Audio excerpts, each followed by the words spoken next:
India is a world power, Pakistan is a regional problem. ये है बहुत सबसे ज्यादा फर्क ये है। इंडिया से जयशंकर जो हैं वो एक तवील दौरा कर रहे हैं न्यूजीलैंड और ऑस्ट्रेलिया का। अच्छा, ठीक है, उन्होंने किया है दौरा। It is better for India and China to become partners than for India to join US against China. ये कोल्ड वॉर बहुत नुकसानदेह होगी दोनों मुल्कों के लिए। आपको एक खबर देता हूं जो कि जिसको सुन के आपका सीना भी 56 इंच का हो जाएगा। INS अरिहंत जो कि न्यूक्लियर है, उससे एक बैलिस्टिक मिसाइल की टेस्टिंग की गई है। आपको पता है कि हार्वर्ड के अंदर जिसको एडमिशन मिल जाती है उसको शायद इंडिया के IITs में नहीं मिलती। India is the world's number 1 supplier of human technology. वजीर दाखिला ने पाकिस्तान के साबिक वजीर आजम को बावला कुत्ता कहा है। इंडिया की साड़ी पहनने वाली औरतों के साइंटिस्ट ने मार्स पे रॉकेट फेंक दिया। हमारी जो हैं अम्माएं, उनको आज तक बस नहीं लेनी आती कि बस का ट्रांसफर कैसे किया जाता है। हम इस मिसाइल से सैटेलाइट भी छोड़ सकते हैं। तो India wants to have very good relations with America. India wants to benefit with America. अगर चाइना धमकी देता है तो India wants the US to help India, but India doesn't want. Basically India शादी नहीं करना चाह रहा है, डेट करना चाह रहा है अमेरिका को। अमेरिका शादी करना चाह रहा है। One of the good lesson for Pakistan could be कि जो इंडियन जो फॉरेन पॉलिसी है उनके जिस तरीके से आज से नॉन अलाइन जो मूवमेंट होती थी उसको लीड करते थे वॉर के वो पीरियड में वो उसको वो लीड करते थे। तो ओवरऑल बट एक चीज जो इंडिया और पाकिस्तान का जो एक डिस्टिंक्शन है कि इंडिया का इकोनॉमिक मसल इतना स्ट्रांग है। तो हमने अपना मिसाइल, अपनी सबमरीन, अपने न्यूक्लियर पावर से बैलिस्टिक मिसाइल टेस्ट कर ली। इसका संदेश किसको जाता है? इसको संदेश जाता है सबसे पहले चमगादड़ चीन को, कि अगर आपका दूर के दूर का कोस्ट है, आपके घर में उसके मारने की क्षमता रखते हैं, वो भी न्यूक्लियर मार। आप देखिए कि एक मुल्क में 13.5% ग्रोथ हो रही है, world fastest growing economy. Britain को पीछे छोड़ दिया और जिस मुल्क ने। अब हम दुनिया में अपनी सबमरीन से कहीं भी मिसाइल दाग सकते हैं। अब रेंज की लिमिट नहीं रहेगी मिसाइल दागने में। ये हर्ष का विषय है, यहां अचीवमेंट है, इस पे हम सबको खुश होना चाहिए।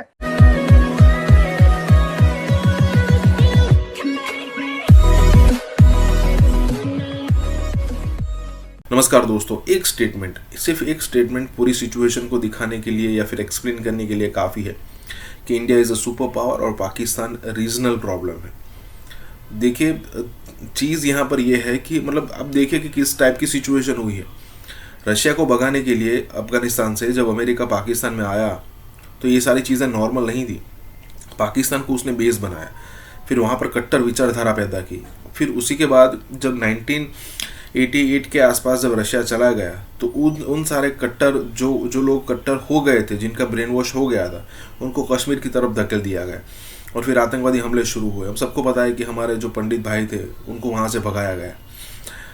देखने वाली बात यह है कि आज भी वही मदरसे कट्टरता फैला रहे पाकिस्तान के अंदर। हाफिज सईद जैसे लोग जो वहाँ पर स्कूल्स भी चलाते हैं।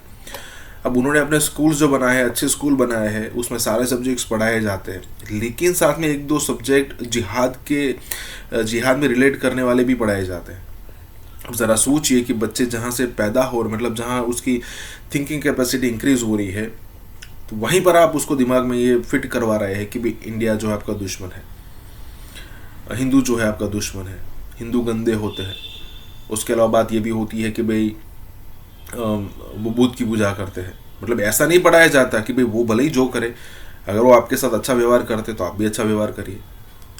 इसीलिए रीजनल, मैं सिर्फ रीजनल प्रॉब्लम नहीं कह रहा, ये दुनिया के लिए पाकिस्तान प्रॉब्लम है। इसी के साथ ही वीडियो शुरू करता है। आप जिस तरह से ये यूएस इंडिया के रिलेशंस को देख रहे हैं, you are looking at America जो इंडिया को मैनिपुलेट करने की कोशिश कर रहा है, उसको आप इंडिया का अचीवमेंट समझ रहे हैं। Don't think of it like that. India doesn't want a strategic alliance with America which will commit it in such a way कि it can not have relations with Russia and China and other powers. अगर Israel की तरह बन जाता है ना, या UK की, देखिए अमेरिका के दो स्पेशल रिलेशंस है, एक यूके से है और दूसरा इजराइल के साथ है। अगर इंडिया उसी लेवल पे आ जाता तो then India can't have the relations it has with Shanghai Cooperation Organisation, It cannot have the relations it has with Russia. It cannot have the relations it has with Iran. ये इन तीनों के साथ India के ताल्लुकात है ना. तो India wants to have very good relations with America. India wants to benefit with America. अगर चाइना धमकी देता है तो India wants the US to help India. But India doesn't want. Basically, India शादी नहीं करना चाह रहा है, डेट करना चाह रहा है अमेरिका को. अमेरिका शादी करना चाह रहा है. And that's why the word ally. You know, America basically saying, let's go exclusive. आप सिर्फ मेरे साथ डेट करें, बाकी दूसरों को छोड़ दें. India is kind of being promiscuous on this issue, saying नहीं, हम सबके साथ. अगर आप जयशंकर की किताब पढ़े ना, he says it very clearly कि we want to have good relations with everybody so we can benefit from what all of them have to offer. भाई Iran has something to offer to India. India के बहुत ताल्लुकात है, cultural ताल्लुकात है Iran के साथ. क्यों छोड़ दें ईरान को अमेरिका के खातिर? और अमेरिका का भी इसमें इंटरेस्ट नहीं है. वो अमेरिका ये सिर्फ इसराइल के लिए कर रहा है.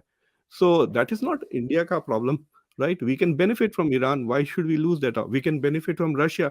अगर आप जयशंकर की वो आई थिंक वो ऑस्ट्रेलिया में स्पीच थी जहां पे उन्होंने साफ कह दिया कि वी विल नॉट अबैंडन. उन्होंने कहा कि हिस्टोरिकली सोवियत यूनियन ने हमको हेल्प किया, the West has not helped us. हमारा हिस्टोरिकली जो हमारा जो डिफेंस इन्वेंट्री है, लफ्ज इस्तेमाल किया उन्होंने, डिफेंस इन्वेंट्री है, that is based on Russian technology. हम उसको ऐसा अबैंडन नहीं कर सकते. तो क्या America is ready to give India एक 15-20 billion dollars worth of new air force which is based on F-16s और नॉट ऑन मिग्स? पायलट्स को ट्रेन करना पड़ेगा. It's like a heavy investment for India to completely move from the Russian military camp to the US military camp. तो मेरे ख्याल से वो काफी समझदार स्टेटमेंट था, but also very bold statement कि साफ कह देना अमेरिका को, when America is putting so much pressure on India, कि हम रशिया को पूरी तरह से अबैंडन नहीं करेंगे. ये तो हर पाकिस्तान ने खैर बहुत सी गलतियां की, सब है, भारत ने भी की होंगी, लेकिन भारत फिर भी प्रोग्रेस करता गया. क्या सीक्रेट हो सकता है भारत का इस तरह आगे बढ़ने का? हम तो बुरी तरह से. आपको पता है कि हार्वर्ड के अंदर जिसको एडमिशन मिल जाती है उसको शायद इंडिया के IITs में नहीं मिलती. India is the world's #1 supplier of human technology in the future sciences that are coming. India के साड़ी पहनने वाली औरतों के साइंटिस्ट ने मार्स पे रॉकेट फेंक दिया.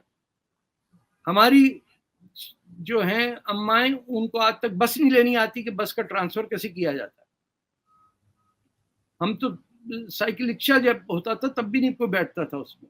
हमारी तो इज्जत ही खत्म हो जाती है एकदम से अगर हम कोई लगे कि वर्किंग क्लास हैं या हम फूफा नहीं कर रहे हैं, डिफेंस में हमारा घर नहीं है और बड़ा सामने और छोटे 2 चाय लाओ, चौकीदार अलग खड़ा हुआ यूं करके शान. पूरी सोसाइटी, आप सोचिए कि अगर पाकिस्तान में if you are rich and gay then you are top of the line. If you are gay and poor you are hell on अर्थ.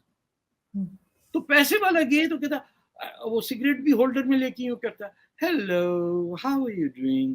वो बेचारा जो सीधा साधा है, जिसको अल्लाह मियां ने बनाया ही गया है, जो झाड़ू लगा रहा था, तेरी ऐसी की तैसी. हमने इंसान की इज्जत करना भूल दिया. हमने बंगाल की नहीं इज्जत की. हमने बलोचों को क्या बना के रख दिया. इतने शानदार पश्तून और बलोच पाकिस्तान में, I think they were the most amazing people you could be proud of and we were ashamed of them. जो सबसे अच्छी शक्ल वाले लोग, जिनका देख के लगता है कि दे आर सॉलिड एंड की बात में भी मजा आता है, उसको तो कहते यार ये इनको उर्दू ही नहीं आती. जिसकी मुल्क में आप बैठे हैं मेजॉरिटी बंगाली बोलते हैं तो भूखे हैं, एंड में उर्दू आ गई, आपके अब्बा अम्मा और नाना दादा ले आए, हम पे लाजिम कर दी. तो country that does not have its own language as its language, क्या करेंगे? इंडिया में तो 29 स्टेट्स हैं, 29 लैंग्वेजेस हैं. मराठी में मैट्रिक करें या तमिल में करें या हिंदी में करें या बंगाली में करें, it's as valid as any other. जब इंडिया 29 स्टेट्स और 400 ज़बानें रख सकता है, हम 5 स्टेट और 5 ज़बानें नहीं रख सके. कि जिन नेबर कंट्रीज के साथ हम मुकाबला करते नजर आए हैं, आज वो रीयूजेबल रॉकेट लॉन्च कर रहे हैं, आज वो पता नहीं कौन कौन से रॉकेट्स लॉन्च कर रहे हैं, पता नहीं कौन कौन से मिशन लॉन्च कर रहे हैं, और हम आज आटे की लाइन में लगे हैं। तकरीबन सभी अरब ममालिक न सिर्फ इसराइल की हैसियत को तस्लीम कर चुके हैं बल्कि इसराइल के साथ सिफारती ताल्लुकात भी अरब ममालिक कायम कर चुके हैं। कल भी खान साहब सहाफ़ियों से मुलाकात में एक नई कहानी सामने लेकर आए थे कि जनरल बाजवा भारत से दोस्ती चाहते थे और उसके लिए उन पर दबाव डाला गया। अगर आप आज से अपना मुताले पाकिस्तान को थोड़ा सा चेंज कर लेना तो आने वाली जो नस्ल होगी ना, उसको इंडिया दुश्मन नजर नहीं आएगा, इस हिसाब से जैसे हमें कन्वे किया गया है। देखें, दो मुल्क ऐसे हैं जिनके अंदर इजराइल को तस्लीम करवाना ऐसे ही है कि जैसे आपने उनके घर को उजाड़ना है, एक सऊदी अरब और एक पाकिस्तान। कश्मीर इशू पे जो चूरन बेच रहे हैं ना दोनों मुल्क, खासकर पाकिस्तान, उनको जरूरत नहीं, उनकी इकोनॉमी इस वक्त 5.9 GDP पे जा रही है। जनरल बाजवा भारत से दोस्ती चाहते थे, ये बात कहते हुए खान साहब आप ये कैसे भूल गए कि आप तो खुद नरेंद्र मोदी के फैन थे, उसे इंतखाबात में जीतने की दुआएं करते थे आप ऐसे मुल्क को रिप्रेजेंट कर रहे हैं जिसमें आटे के एक बोरी के लिए 11 आदमी जो है एक स्टैम्पीड में जो है वो मर गए हैं एक दूसरे के नीचे कुचल के। पाकिस्तान ने IMF से रिक्वेस्ट की है $7 बिलियन की कि हमें आप जो है ना इतना रिलीफ दें ताकि हम अपने कंट्री को चला सकें, डिफॉल्ट ना करें, और जिसे हम मकबूजा कश्मीर कहते हैं वहाँ पे $14.5 बिलियन उन्होंने उसका पैकेज रखा है, जिसे ठीक है बजट रखा है। खबर ये आ रही कि जम्मू और कश्मीर का जो बजट है वो $14 बिलियन से ज्यादा है, जबकि हमारा टोटल बेल आउट पैकेज जो है वो $7 बिलियन $8 बिलियन है। अगर हम पाकिस्तान की जानिब नजर डालें तो पाकिस्तान के कश्मीर के अंदर 595 पॉइंट समथिंग मिलियन है, जमीन आसमान का फर्क है दोनों के कश्मीर के बजट में। क्या कहेंगे, जितना हमने IMF से बेल आउट पैकेज मांगा है उससे 2 गुना ज्यादा भारत ने जम्मू कश्मीर का बजट अनाउंस कर दिया।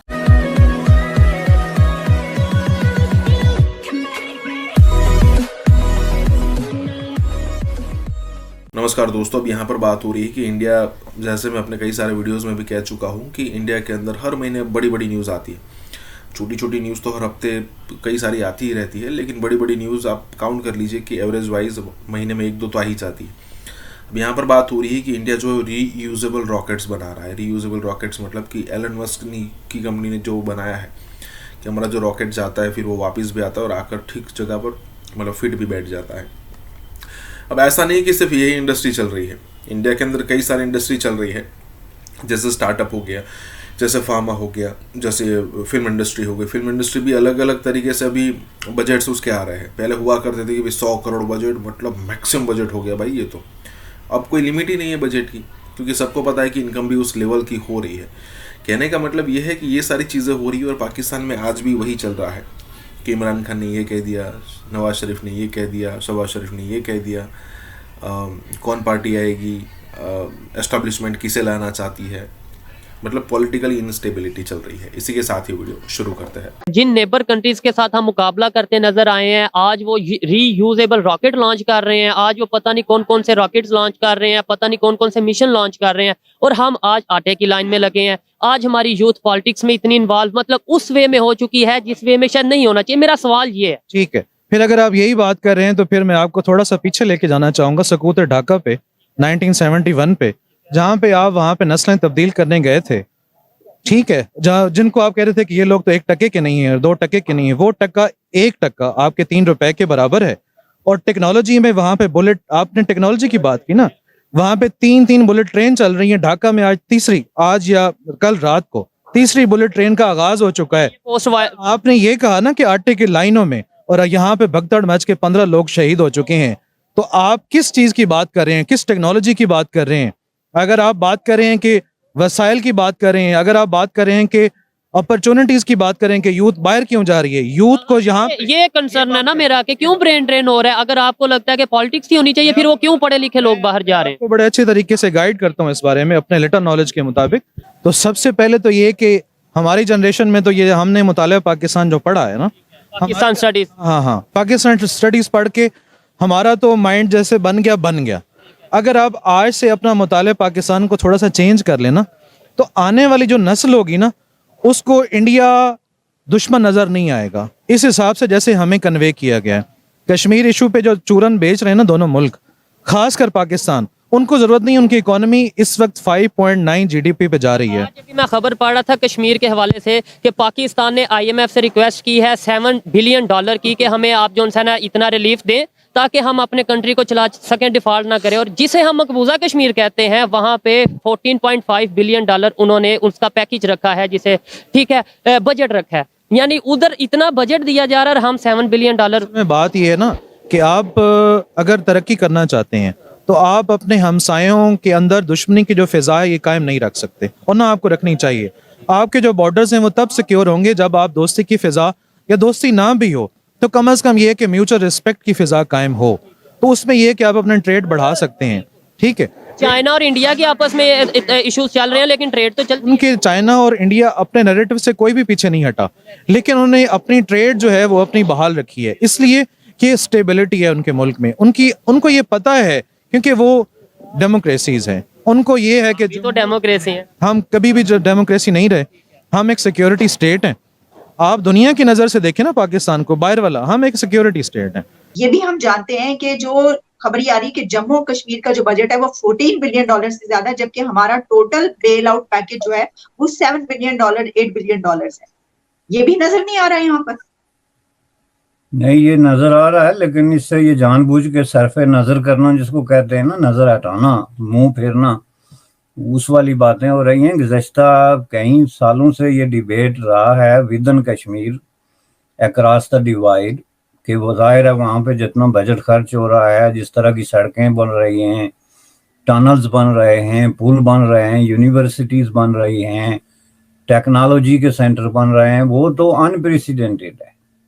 उसमें जम्मू कश्मीर पहले भी, ये क्राइसिस से पहले, और ये जो जम्मू कश्मीर स्टेट और यूनियन टेरिटोरी के किस्से से पहले भी इकोनॉमी के हवाले से बहुत सारी जो है वो भारत की बहुत सारी स्टेट से आगे था। स्टैट्स अगर आप देखें तो उस हवाले से ये बात तो पहले से तय है, लेकिन उन्होंने एक बहुत बड़ी इन्वेस्टमेंट वहाँ पे की है, और ऑन द टॉप जो है वहाँ से जो है फॉरेन इन्वेस्टमेंट हो रही है, और खुद अरब कंट्रीज की तरफ से जो बहुत सारी कंपनीज गुज़श्ता 6 महीने 1 साल से हम इस पे आपके साथ भी हमने 2-4 दफ़ा बात की है, तो जाहिर है उसका तो अब फ्रूट आपको नज़र आ रहा है ना, कि वो एक आप देखेंगे, आप पूरी दुनिया में कहीं चले जाएं, सिटी ऑफ रावलपिंडी से लेके तो आप जो है वो किसी बॉस्टन, न्यूयॉर्क, किसी दुनिया के किसी चीज़ पे चले जाएं तो आपको जो है वो किसी होटल में, रेस्टोरेंट में, तंदूर पे, बेकरी पे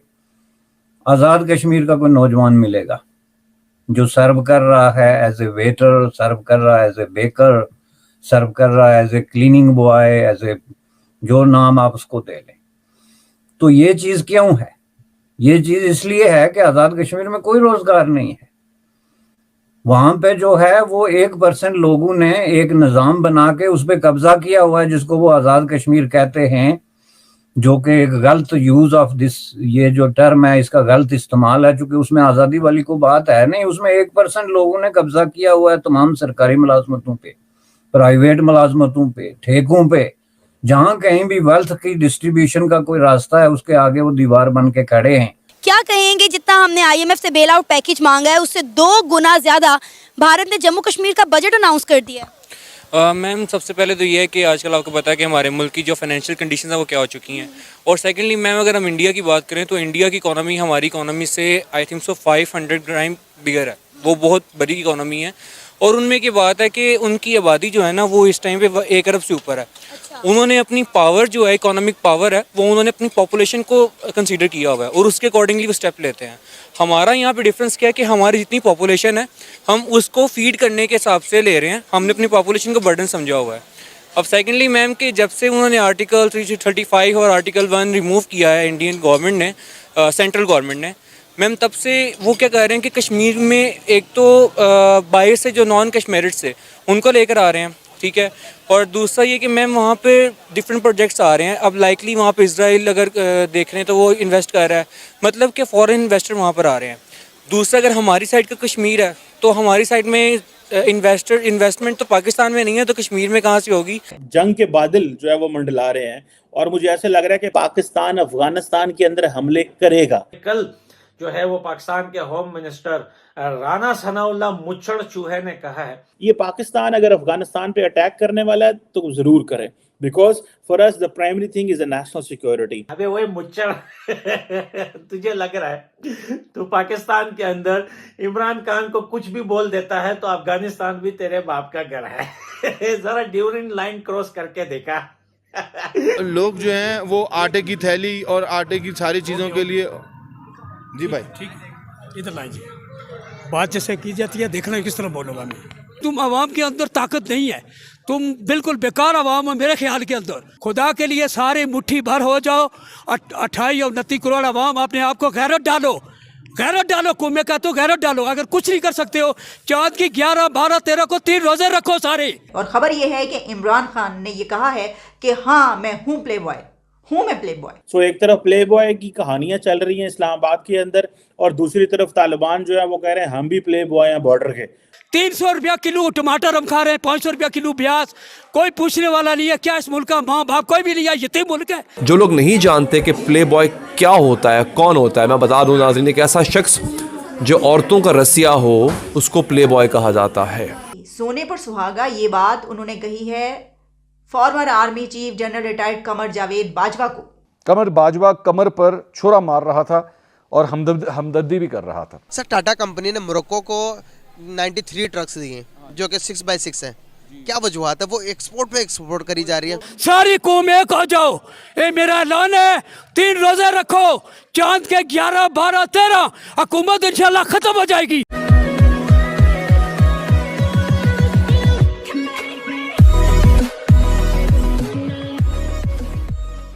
नमस्कार दोस्तों, अब यहाँ पर बात हो रही है कि भाई जब तालिबान जो है वो कब्जा कर रहे थे अफगानिस्तान के ऊपर, तब पाकिस्तान ने अच्छा खासा सपोर्ट किया था। अब बात यहाँ पर ये हो रही है कि भाई जिस तरीके से एक्सपेक्टेशन दी पाकिस्तान को कि भाई तालिबान जब कब्जा कर लेंगे उसके बाद वहाँ पर मतलब कि पाकिस्तान की अफगानिस्तान के अंदर बहुत ही बढ़िया लेवल की चलेगी, जैसे इंडिया की चलती थी तालिबान के शासन से पहले। ठीक है, तो उसके बाद लेकिन ऐसा कुछ हुआ नहीं। तालिबानों ने फिर यहाँ पर कह दिया कि हम इंडिया के साथ रिज्यूम करेंगे, जो भी हमारे प्रोजेक्ट्स है वो कंटिन्यू करेंगे। ऊपर से अब दिक्कत ये हो रही है कि तालिबान जो कि अब अफगानिस्तान को पूरी तरीके से कब्जा, मतलब बहुत समय भी हो गया है, वो अब पाकिस्तान को धमका रहा है। पाकिस्तान को मजबूरी में स्टेटमेंट देना पड़ रहा है कि भाई हम जो है वो अटैक कर देंगे तालिबान पर, लेकिन हो ये रहा है कि पूरी की पूरी जो प्रोवोकेशन है वो तालिबानों की तरफ से हो रही है। और सिचुएशन इसीलिए इनके लिए ख़राब होती जा रही है कि भाई तालिबानों के लिए खोने के लिए कुछ है नहीं, जबकि पाकिस्तान के पास खोने के लिए सब कुछ है। इसी के साथ ही वीडियो शुरू करते हैं। पाकिस्तान को 72 साल हुए हैं बने हुए, लेकिन आज तक पाकिस्तान ने कभी नहीं तरक्की की। यहाँ से लाइन शुरू होती है 75 फुट, सऊदीया जाती है तेल की, और तेल नहीं निकालते हैं। क्या अमेरिका इनके ऊपर चढ़ा हुआ है इसलिए तेल नहीं निकालते? मुझे इस बात का जवाब दें। नंबर 2, ये जो हमारे ऊपर जितने एजेंडे अमेरिका के, इनको खुदा के लिए इनको ख़त्म करो। इन एजेंडों को उतारा, ये मुल्क जो हमारा तरक्की करे।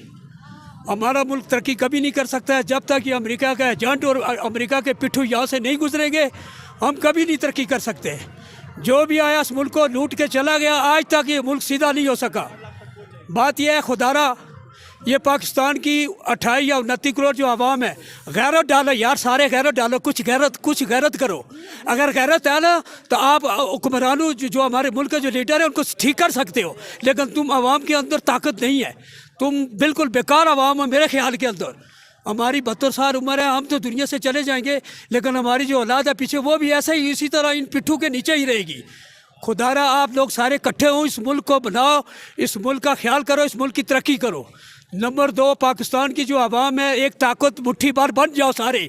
कोई कुछ नहीं कर सकता, ना अमेरिका कर सकता है, ना दूसरा मुल्क कोई भी, ना कोई हमें जनाब अली कैद कर सकता है, ना मार सकता है।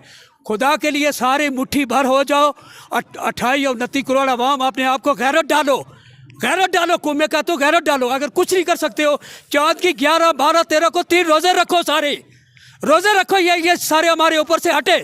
300 रुपया किलो टमाटर हम खा रहे हैं, 500 रुपया किलो प्याज। कोई पूछने वाला नहीं है। क्या इस मुल्क का माँ बाप कोई भी नहीं है, यतीम मुल्क है। इस मुल्क को आपने खटारा बना दिया और इस मुल्क को आपने कबाड़ी मुल्क बना दिया। ये क्या हमारा मुल्क है? हम किसी बाहर मुल्क में जाएं हमें इज्जत मिलती है, बूढ़े लोगों को 60-70 हज़ार रुपया हुकूमत देती है। इंग्लैंड में जाएं 5 लाख रुपया देती है, हमारे बेटे बाहर भी हैं अंदर भी हैं, लेकिन यहाँ इस मुल्क के अंदर बूढ़ों को काम भी नहीं करने देते। खुदारा ये कैसा मुल्क है? हम कमेटी की तरफ जाते हैं वहाँ काम नहीं करने देते, कैंट की तरफ से आते हैं इधर काम नहीं करने देते। क्या हम गरीब लोग कहाँ जाए, मर जाएं? बात यह है कि आप लोग सारे इकट्ठे हों और मेहरबानी करें इस मुल्क के अंदर सारी कौम की ताकत एक यकसा हो जाए और पूरा मुल्क एक हो जाए ताकि मुल्क हमारा तरक्की करे। हमारे मुल्क में मदनियात निकले, तेल निकले, जो हम किराया ज़्यादा देते हैं इन लोगों को किराया हमें सस्ता मिले। और उसके अलावा इस मुल्क के खुदा के लिए मुसलमानों का मुल्क का सूद ख़त्म करो, हमारा मुल्क तरक्की करे। इस मुल्क के अंदर तरक्की आवाम नहीं कर सकते जब तक इस मुल्क के अंदर सूद है। सूदी निज़ाम मुसलमानों के लिए जो है वो हराम है और सूद हम हमारे अंदर चला गया, हमारी नमाजें भी नहीं होती हैं। लिहाजा खुदा के लिए इस मुल्क के सूद ख़त्म करें और इस मुल्क के सारी कौम इकट्ठी हो, तेल निकालें, मदनियात निकालें, मुल्क हमारा अमीर हो ताकि हमारे लोग बाहर ना जाए, बाहर से लोग अंदर आए। खुदा के लिए सारी कौम इकट्ठी हो जाए।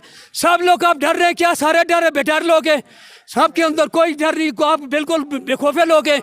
आप मुझे बताएं, आपके अंदर अपने अंदर खैरोट डालो, सारी कौम एक हो जाओ। ये मेरा ऐलान है, 3 रोजे रखो, चांद के 11, 12, 13 हुकूमत इंशाल्लाह खत्म हो जाएगी अल्लाह के फजल करम से।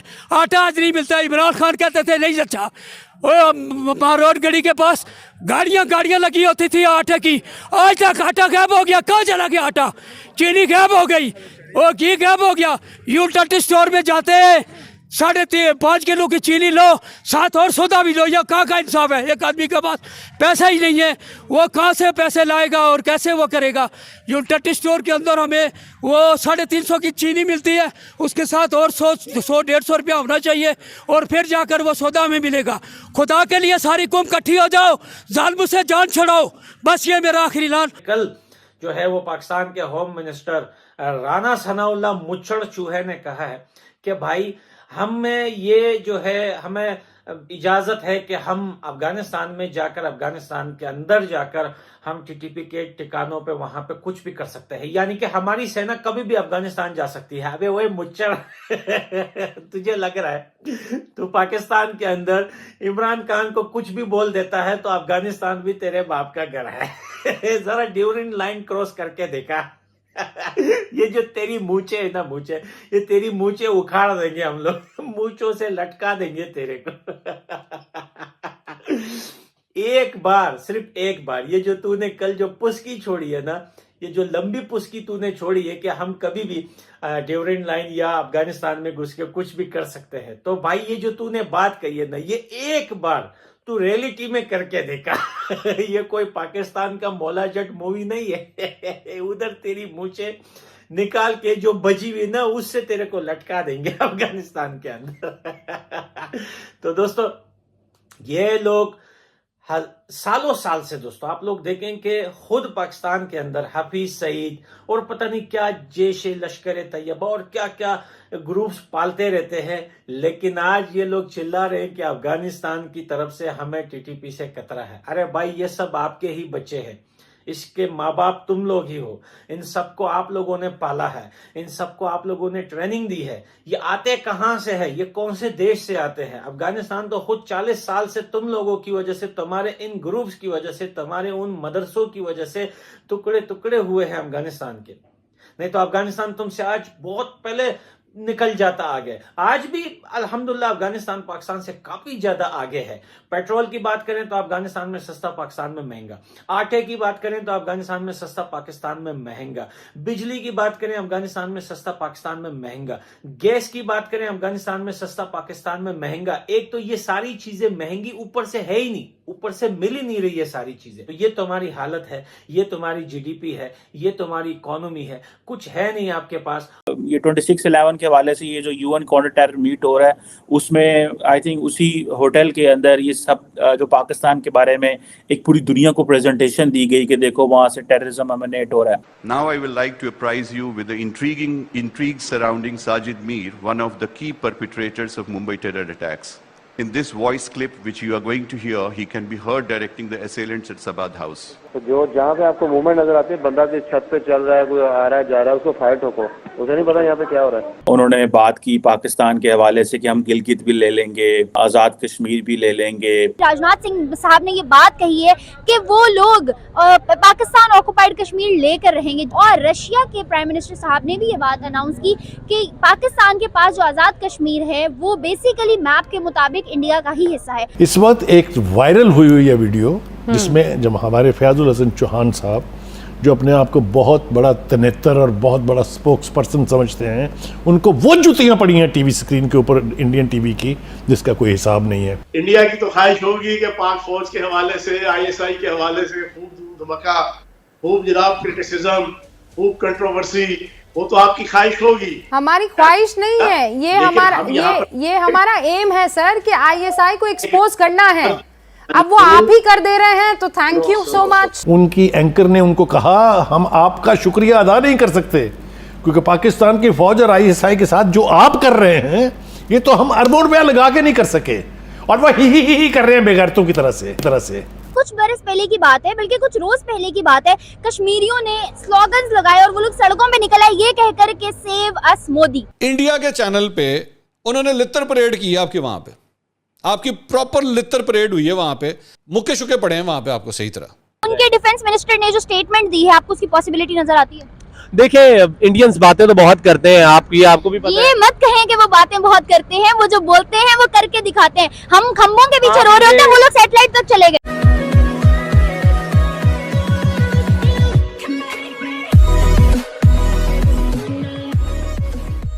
दोस्तों, अब यहाँ पर एक और बार इंडिया ने पूरे सबूत दिए हैं, पूरे प्रूफ्स दिए हैं यहाँ पर कि भाई देखिए, जिस तरीके से इंडिया पर हमला हुआ था, मुंबई हमला हुआ था, उसमें ये साजिद मीर जो था उसकी पूरी रिकॉर्डिंग यहाँ पर एक्सप्लेन की गई है, और जितने भी कंट्रीज़ के लोग यहाँ पर आए थे उनको एक्सप्लेन किया गया है। अब ये बात ठीक है, लेकिन फिर भी पाकिस्तान के खिलाफ इतने सारे प्रूफ्स देने के बाद भी पाकिस्तान कभी टस से मस नहीं होगा, क्योंकि उनको पता है कि अगर उन्होंने ये सारा कर दिया तो जो बचा कुचा जो एड आ रही है वेस्टर्न कंट्रीज से, वो भी आना बंद हो जाएगी। हालांकि पता सबको है कि पाकिस्तान टेररिज्म पैदा करता है, टेररिज्म सब कुछ यहाँ पर यही करता है। और यहाँ पर दूसरे डिस्कशन में ये भी बात हो रही है कि भाई इंडिया सिर्फ बोलता है, तो यहाँ पर एक महिला पत्रकार बता रही है, जो यूट्यूबर है, जो बता रही है कि भाई ऐसा नहीं कि इंडिया सिर्फ जो बोलता है वो सिर्फ बोलता है, वो बोलता भी और करता भी है। मतलब ज़रा सोचिए कि पाकिस्तान के लोग, पाकिस्तान के यूट्यूबर्स, पाकिस्तान के कंटेंट क्रिएटर्स भी अब इंडिया की इतने बड़े लेवल पर तारीफ कर रहे हैं। इसी के साथ ये वीडियो शुरू करते हैं। शौर्य दिवस के मौके पर डिफेंस मिनिस्टर ऑफ इंडिया ने ये बात कही है, यानी राजनाथ सिंह साहब ने ये बात कही है कि वो लोग पाकिस्तान ऑक्युपाइड कश्मीर लेकर रहेंगे। जी हाँ, इतना बड़ा दावा किया उन्होंने कि वो पाकिस्तान के पास जो आज़ाद कश्मीर के नाम से कश्मीर है वो उसको लेकर रहेंगे। और रशिया के प्राइम मिनिस्टर साहब ने भी ये बात अनाउंस की कि पाकिस्तान के पास जो आज़ाद कश्मीर है वो बेसिकली मैप के मुताबिक इंडिया का ही हिस्सा है और उन्हीं के पास होना चाहिए। अब जो इंडिया के डिफेंस मिनिस्टर की तरफ से स्टेटमेंट आई है और उस पे एक्शन लेने का वो लोग सोच रहे हैं, शौर्य दिवस के मौके पे उन्होंने इतनी बड़ी अनाउंसमेंट की है, इस बारे में पाकिस्तानी अवाम की क्या राय है, वो क्या ख्यालात रखती है, क्या कहना चाहती है? सवालात। आजाद कश्मीर जो है ना वो पाकिस्तान का है और पाकिस्तान का ही रहेगा। बीइंग अ पाकिस्तानी, हमारा एक जो पेट्रियोटिज्म है पाकिस्तान के साथ, वो बड़ा अंदर से बोलती है कि हम पाकिस्तानी हैं, हम कश्मीर को अपने साथ ही मुंसलिक रखेंगे। तो मैं तो यही समझता हूँ कि पाकिस्तान का हिस्सा था और हमेशा ही रहना चाहिए। हिस्सा था, हिस्सा रहेगा, लेकिन कुछ बरस पहले की बात है, बल्कि कुछ रोज पहले की बात है, कश्मीरियों ने स्लोगन्स लगाए और वो लोग सड़कों पे निकल आए ये कहकर के सेव अस मोदी। ये वीडियोस बना के भी उन्होंने इंडिया भेजी। तो मुझे बताएं कि कश्मीरी ही जब यहाँ रहना नहीं चाहते, आखिर किया क्या हमने कश्मीर के लिए? देखिए, जिस तरह से मुल्क के हालात चल रहे हैं, बड़ा एक मुआशी जो है कह लें कि बड़ी तनसली से हम जा रहे हैं, बड़ी इकोनॉमी हमारी डाउन हुई है, उस हवाले से everyone is trying to move from this country, but it doesn't mean make sure कि पाकिस्तान के अंदर जिस तरह से आप सिक्योर रह रहे हैं, जितना आपको एक सेल्फ डिपेंडेंस का, इंडिपेंडेंस का एक तहफ़्फ़ुज़ भी है और मिलती है, मुझे नहीं लगता कि पूरी दुनिया में कहीं और आपको मिलती होगी। एंड बीइंग अगर आप कश्मीरी हैं और आपको पता है कि कश्मीर में भी ज़्यादातर जो अफराद हैं, जो लोग हैं रहने वाले हैं, वो जो ज्यादा परसेंटेज है वो मुसलमान है, और मुसलमानों को जो एक उनके हकूक मुसलमान दे सकते हैं वो हिंदू कभी भी नहीं दे सकते। उनके डिफेंस मिनिस्टर ने जो स्टेटमेंट दी है, आपको उसकी पॉसिबिलिटी नजर आती है? देखिए इंडियंस बातें तो बहुत करते हैं, आपको भी पता ये मत कहें कि वो बातें बहुत करते हैं, वो जो बोलते हैं वो करके दिखाते हैं। हम खंभों के पीछे रो रहे होते हैं, वो लोग सैटेलाइट तक चले गए। आप मुझे ये बताएं, आप पाकिस्तानी? मैं पेट्रियाटिक पाकिस्तानी, मैं पेट्रियाटिक पाकिस्तानी। आप यहाँ इस वक्त कहाँ पर खड़ी हैं? मैं पाकिस्तान में खड़ी हूँ और मैं पेट्रियाटिक पाकिस्तानी ही हूँ, लेकिन पाकिस्तानियों की ईगो बहुत ज्यादा इस चीज पे हर्ट हो जाती है। उसके साथ साथ मैं एक न्यूट्रल जर्नलिस्ट होके इस वक्त अगर कैमरे के सामने खड़ी, न्यूट्रल जर्नलिस्ट होके खड़ी हुई हूँ और ऑनेस्टली स्पीकिंग के जो सच होता है वो हम एक्सेप्ट नहीं करते, लेकिन हम उसको झुठला भी नहीं सकते। अच्छा, आपको पता जब पाकिस्तान आजाद हुआ था तो क्या हालात थे? आपने वो सारी हिस्ट्री पढ़ी? आई नो क्या हालात थे पाकिस्तान, लेकिन हमारी हिस्ट्री की बुक्स में बच्चा पैदा होता है उसको ये आप मुझे सिर्फ इस बात का जवाब दें कि बीइंग अ मुस्लिम आप एक मुसलमान के हकूक का ज्यादा ख्याल रख सकती हैं या एक हिंदू जो है वो आपके हकूक का ज्यादा ख्याल रख सकता है? आपको एक बात बताऊं, हर मजहब कहता है कि मजहब से पहले इंसानियत आती है। यहाँ पे आप इस वक्त छोड़ दें इंडिया को, छोड़ दें बाकी मुल्कों को, मुझे बताएं इंसानियत का क्या आप लेवल रेशो क्या देखते हैं? इंसानियत के लेवल और रेशो यही है कि आप अपने साथ जुड़े जितने भी लोग हैं उनका ख्याल करें, अगर कोई दुख में है तो उनका साथ दें, खुशियों में उनके साथ हो। लेकिन हर किसी को एक मॉरल राइट होता है कि वो अपने अगर किसी भी मजहब से ताल्लुक रखता है, माइनॉरिटी है जो भी है, वो उसके अकॉर्डिंगली उसे जिंदगी जीने का पूरा हक है। बट अगर आपने कहा जिंदगी जीने का पूरा हक है तो फिर फ्रीडम ऑफ स्पीच भी होना चाहिए। फ्रीडम ऑफ स्पीच है पाकिस्तान में? बिल्कुल पाकिस्तान में है, इसमें कौन आपको कहता नहीं है? आपको ये बात किसने कही है फ्रीडम ऑफ स्पीच है पाकिस्तान में? अभी आपके सामने 2 दिन पहले का केस है, वो जो अरशद साहब का हुआ है, वो आपके सामने नहीं तो he was, I guess he was not in Pakistan by the way. But he belongs to Pakistan. Whatever he is killed just because of all these politics in Pakistan. तो आपको तो सिर्फ एक ये जो इन्फ्लुएंसर वाली पर्सनैलिटी थी आपने उसको देखा है। आपको क्या पता कि रोज कितने लोग मर रहे हैं, कितने कत्ल हो रहे हैं इंडिया में? आपको पता है सबसे ज्यादा क्राइम रेशियो है, रेप सबसे ज्यादा इंडिया में, इंडियन पोस्टें होती हैं जो आपके पाकिस्तान में। क्योंकि आपको एक बात बताऊं, अगर पॉपुलेशन का एनालिसिस करूं ना, पाकिस्तान की पॉपुलेशन है 22 से 25 करोड़, वहाँ की है 1 अरब 22 करोड़। तो आप अगर वहाँ का एनालिसिस लगाएं तो यकीन करें इस 22 करोड़ की ज्यादा होगी, उस 22 वहाँ की अगर 22 मिलाऊं तो कम होगी। आपको ना सिर्फ वो एक बॉलीवुड जो लाइफस्टाइल दिखता है आपको वही दिखता है, आपको नहीं पता बैक एंड पे क्या चल रहा है, लोग कितने वहां पर मर रहे हैं, जलील हो रहे हैं। हमें वही सिर्फ वही एक जो हाई प्रोफाइल एक लाइफस्टाइल है ना, हमें वही दिखता है। उनका मीडिया, अच्छा ठीक है, उनका मीडिया वो हाई फाइव लाइफस्टाइल दिखाता है ना, हमारा मीडिया क्या दिखाता है? आप दिखा तो रही हैं, आप कर तो रही हैं। मेरी बात सुने, मैं तो यूट्यूब पे दिखा रही हूँ ना, हमारा मेन स्ट्रीम क्या दिखाता है? रोज हमारा इमरान खान खड़ा होकर अपने जलसे में नवाज को गंदा कर रहा होता है और नवाज शरीफ और मरियम नवाज खड़े होकर इमरान को करी होती है। हमारे पॉलिटिशियंस क्या दिखा रहे हैं, क्या इमेज पोर्ट्रे कर रहे हैं? आपको पता है कुछ दिन पहले शहबाज शरीफ साहब ने round table conference, international conference में बैठ के ये बात कही कि मेरे मुल्क में दहशतगर्दी ज्यादा हो गई है, मुझे बाहर से फंडिंग चाहिए अपने मुल्क में टेररिज्म रोकने के लिए। अच्छा। आप यहाँ से अंदाजा लगाएं। मुझे आप एक बात बताएं, आपके मुल्क में अगर इतनी ही ये जो टेररिज्म बढ़ गई है तो अगर आप जरदारी वाले दौरे हुकूमत में जाएं, स्टेटमेंट मेरी नहीं है, ये स्टेटमेंट शहबाज शरीफ साहब की है, मेरी नहीं है। जिसकी भी है, आप अगर जरदारी वाले दौरे हुकूमत में जाएं तब यहाँ पर ज्यादा ये दहशतगर्दी थी या अब हो रही है? मेरी नजर में तो हमेशा से है। तब आपके मुल्क में ये इंटरनेशनल क्रिकेट भी हो रही थी, सारा सिलसिला हो रहा था, ये अब हो रहा है? तब तो सब कुछ बैन था, no one was able to come into your country. Sir हमेशा आपको पता है हमेशा से हो रहा है, इसी वजह से तो आप किसी भी कंट्री में चले जाएं, आपको पता है पाकिस्तानी ग्रीन पासपोर्ट देके या रोक लिया जाता है, सर से पांव तक चेकिंग होती है। किस बिहाफ पे? सिर्फ इस बिहाफ पे कि ये दहशतगर्द मुल्क है। नहीं, दहशतगर्द की बात नहीं है। देखें, आप अपना रोल प्ले कर रही है बीइंग अ मुस्लिम, मैं अपना रोल प्ले कर रहा हूँ बीइंग अ मुस्लिम और बीइंग अ पाकिस्तानी।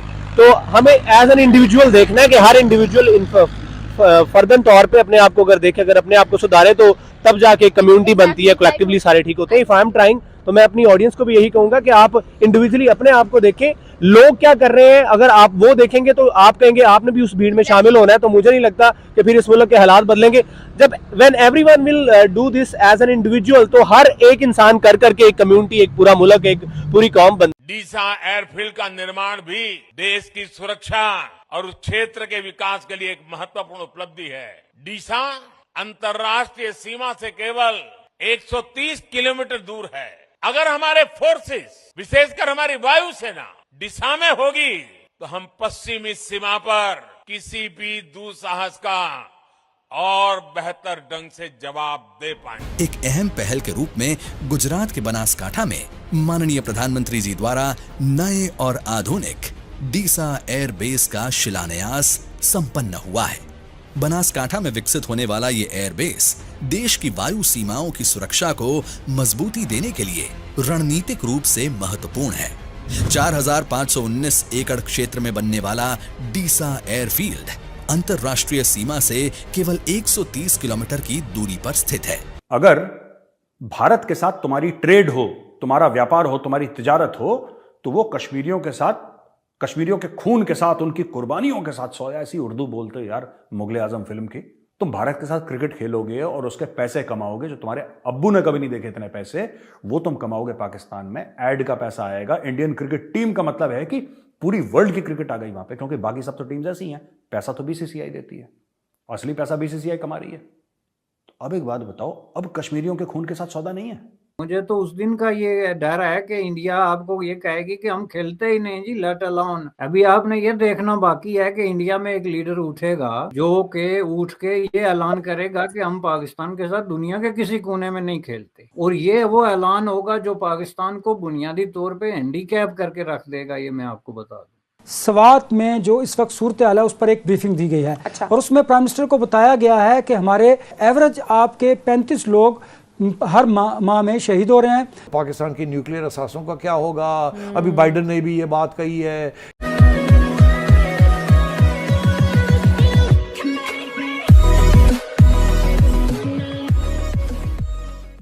नमस्कार दोस्तों, अब यहाँ पर बात हो रही है कि एक और जो है यहाँ पर एयरफील्ड बनाई जा रही है, एकदम पाकिस्तान की बॉर्डर से एकदम नज़दीक, 100-125 किलोमीटर के आसपास है। और ये डीसा वाला प्रोजेक्ट जो कि गुजरात में है, ये बहुत सालों पहले ही, जहाँ तक अगर मैं रिकॉल कर पा रहा हूँ या फिर जो मैंने पढ़ा था, उससे मुझे ये मतलब याद आ रहा है कि अटल बिहारी वाजपेयी के समय पर ही ये डीसा वाला जो पूरा का पूरा इवेंट है वो बन जाना था, एयरफील्ड बन जानी थी। लेकिन किसी कारण से वहाँ पर बने नहीं, और उसके बाद तो हम सबको पता है कि भाई कांग्रेस वाली गवर्नमेंट आ गई, कांग्रेस लेड यूपीए की गवर्नमेंट आ गई। लेकिन अब जो ऐसा लग रहा है कि बहुत ही स्पीड से ये सारे काम यहाँ पर फिनिश किए जा रहे हैं। और देखने लायक बात यहाँ पर यह है कि कोई भी मतलब उस टाइप का कोई गठबंधन है नहीं, या फिर आप कह सकते हो कि बीजेपी की कंप्लीट मेजोरिटी है। इसलिए अगर कोई भी यहाँ पर विरोध भी करता है तो भी वो विरोध सिर्फ विरोध तक ही रह जाता है, इसका कोई इम्प्लीमेंटेशन में कोई प्रॉब्लम नहीं होती है। तो कहने का मतलब ये है कि चारों तरफ से अगर आप देखो तो डेवलपमेंट हो रहा है, चाहे वो डिफेंस के क्षेत्र में हो, चाहे इंफ्रास्ट्रक्चर डेवलपमेंट में हो। इंफ्रास्ट्रक्चर में आप सबको पता है कि रोड्स और सब कुछ यहाँ पर, सड़कें, उसके अलावा अगर सामान्य नागरिक जो भी है हमारे, उनको सुविधाएं पहुंचाने की बात हो, तो प्रशांत किशोर कहते हैं ना कि प्रधानमंत्री मोदी के 4 पिलर्स है जिस पर वो अपनी सरकार बनाते हैं, उसमें एक है कि भाई जो लाभार्थी लोग हैं। तो कहने का मतलब है कि हर जगह पर सब कुछ हो रहा है। इसी के साथ ये वीडियो शुरू करता है। जो भी पाकिस्तानी वीडियो देख रहा है, यार मैं तुमसे एक बात पूछना चाहता हूं। जब लोगों ने बोला पाकिस्तान के अंदर ही कि भारत के साथ ट्रेड करो, भारत के साथ तिजारत करो, भारत के साथ व्यापार करो, तब तुम लोगों ने क्या बोला कि नहीं, ये कश्मीरियों के खून के साथ सौदा होगा। ये लंबे लंबे झूठे डायलॉग, मक्कारों वाले डायलॉग मारे थे कि नहीं मारे थे कि ये कश्मीरियों के खून के साथ सौदा नहीं है। ये सौदा नहीं है कश्मीरियों के खून के साथ।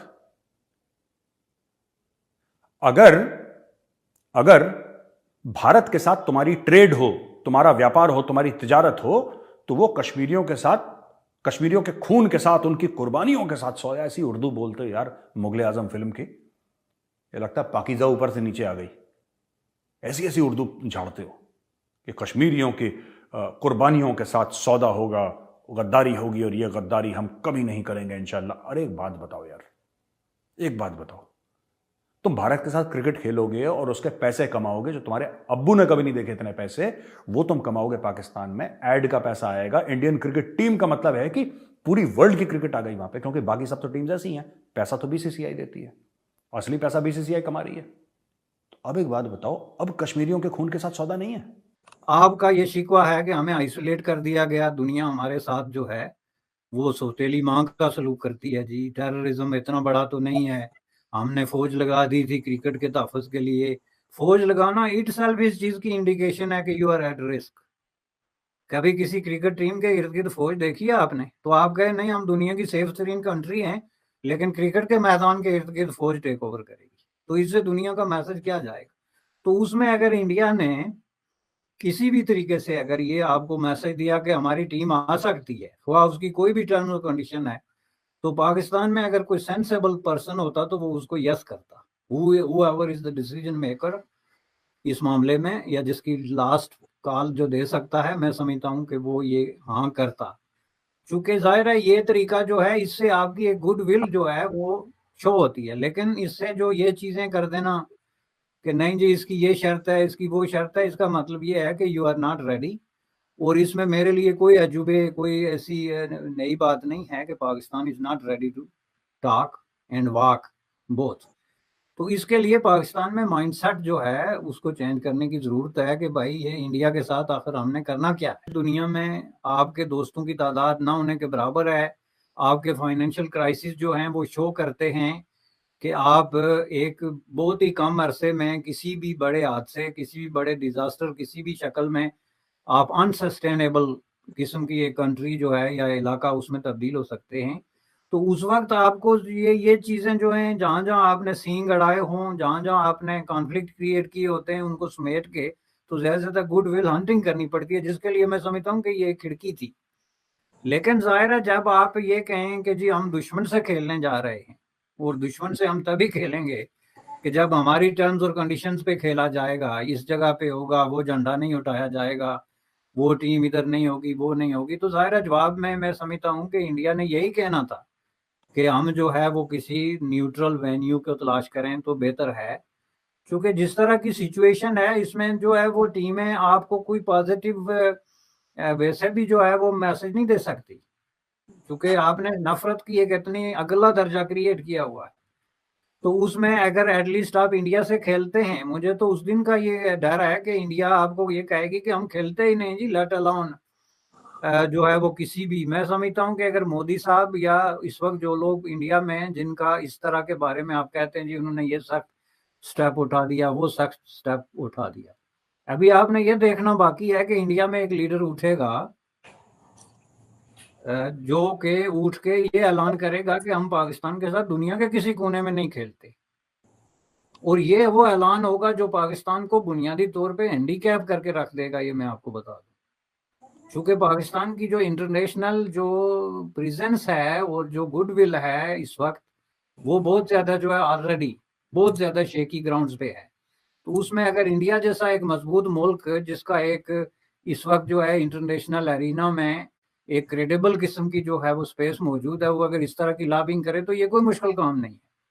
तो इसलिए जनाब आपको ये अपॉर्चुनिटी जो है मैं समझता हूँ कि इससे फ़ायदा उठाना जाना चाहिए था। लेकिन ये तभी होगा कि पाकिस्तान पहले ये तय करे कि हम इंडिया के साथ ताल्लुकात को नॉर्मल करते हैं, ताकि वो कहें कि हम एक अपने पड़ोसी के साथ क्रिकेट खेलने के लिए जा रहे हैं। अफसोस की बात यह है कि उनके एक आर्मी जनरल ने अगले दिन ट्वीट किया कि वो मेक इस्लामाबाद और सेकंड कैपिटल, और दूसरा उन्होंने कहा कि हमारे suicide bomber they are ready. 16 दिसंबर के हवाले से सकूत ढाका का दिन है। ये पाकिस्तान की तारीख का एक इंतहाई तकलीफदेह दिन भी है। पूरी कौम, पूरी मुसलमान मिल्लत उस दिन रोई। इंडियन एयरफोर्स रुद्रम 1 मिसाइल को खरीदने वाली है और 1400 करोड़ का ऑर्डर दे रहे हैं। इंडिया ने एक बहुत बड़ी आज एक फिर न्यूज आती है जिसको देख के शायद में भी आप भी डिप्रेस हो जाएं कि यार वो day by day rocket launch करता जा रहा है। 116 उनके टोटल रॉकेट है, 86 उन्होंने लॉन्च कर चुके हैं। Next generation anti radiation missile है ये। आपकी इस वक्त अगर देखा जाए तो कंट्री की सख्त जरूरत है कि भारत के साथ और अफगानिस्तान के साथ अपने रिलेशनशिप ठीक करें। अगर ये ठीक नहीं करेंगे तो आप इकोनॉमिकली ग्रो नहीं कर सकेंगे। पाकिस्तान नाउजुबिल्लाह टूटने वाला है, ईस्ट पाकिस्तान जैसे हालात बन गए हैं, पाकिस्तान खतरे में पड़ गया है, पाकिस्तान का वजूद खतरे में है। हम तो कहते हैं ना कि नहीं वो पाकिस्तान के खिलाफ है, मुस्लिम्स के खिलाफ है, ऐसी बिल्कुल बात नहीं है। क्योंकि नरेंद्र मोदी ने अपनी एक मुंह बोली बहन बनाई हुई है, वो मुस्लिम है और हर साल वो आके उसको राखी बांधती है। ये जाके दूसरे के रडार सिग्नल्स को पकड़ती है, रडार सिग्नल को या दूसरे के जैमर्स को पकड़ती है। बात बिल्कुल वाज़ेह है कि इंडिया ने बांग्लादेश तामीर किया और उसका मकसद ये था कि आगे जाकर इंडिया के साथ इसका इत्तेहाद हो जाएगा और रीयूनिफिकेशन ऑफ इंडिया यानी ग्रेटर इंडिया बनाने के लिए उनको एक स्टेप मिल जाएगा। भारत उनको फाइनेंशियली सपोर्ट करता है और वो क्या कहते हैं उनके आर्मी जनरल, वो कहते हैं आप अमेरिका है, आप उससे पैसे लेते हैं, हम इंडिया से पैसे लेते हैं, क्या फर्क पड़ता है? आप अमेरिका से पैसे लेके हमें मारते हैं, हम इंडिया से पैसे लेके आपको मारते हैं। क्या मैं ये कह सकती हूँ कि वो लॉयल और ट्रस्टेबल कंट्री है? जी बिल्कुल, वो लॉयल भी हैं, ट्रस्टेबल भी हैं। उनके मुस्लिम्स हों, हिंदू हों, क्रिश्चियंस हों, मल्ला आलम के लोग हैं, बहुत ज़्यादा वो मतलब सपोर्टिव भी हैं और अच्छे भी बहुत ज्यादा हैं वो। ये कर्ज है 71 के, वह जंग को उस वक्त तक हम खत्म नहीं कर सकते उस मामले को जब तक एक इन पाकिस्तानियों को हम पाकिस्तान लेकर वापस ना पहुंचे और दूसरा हिंदुस्तान से हम उसका इंतकाम न ले लें।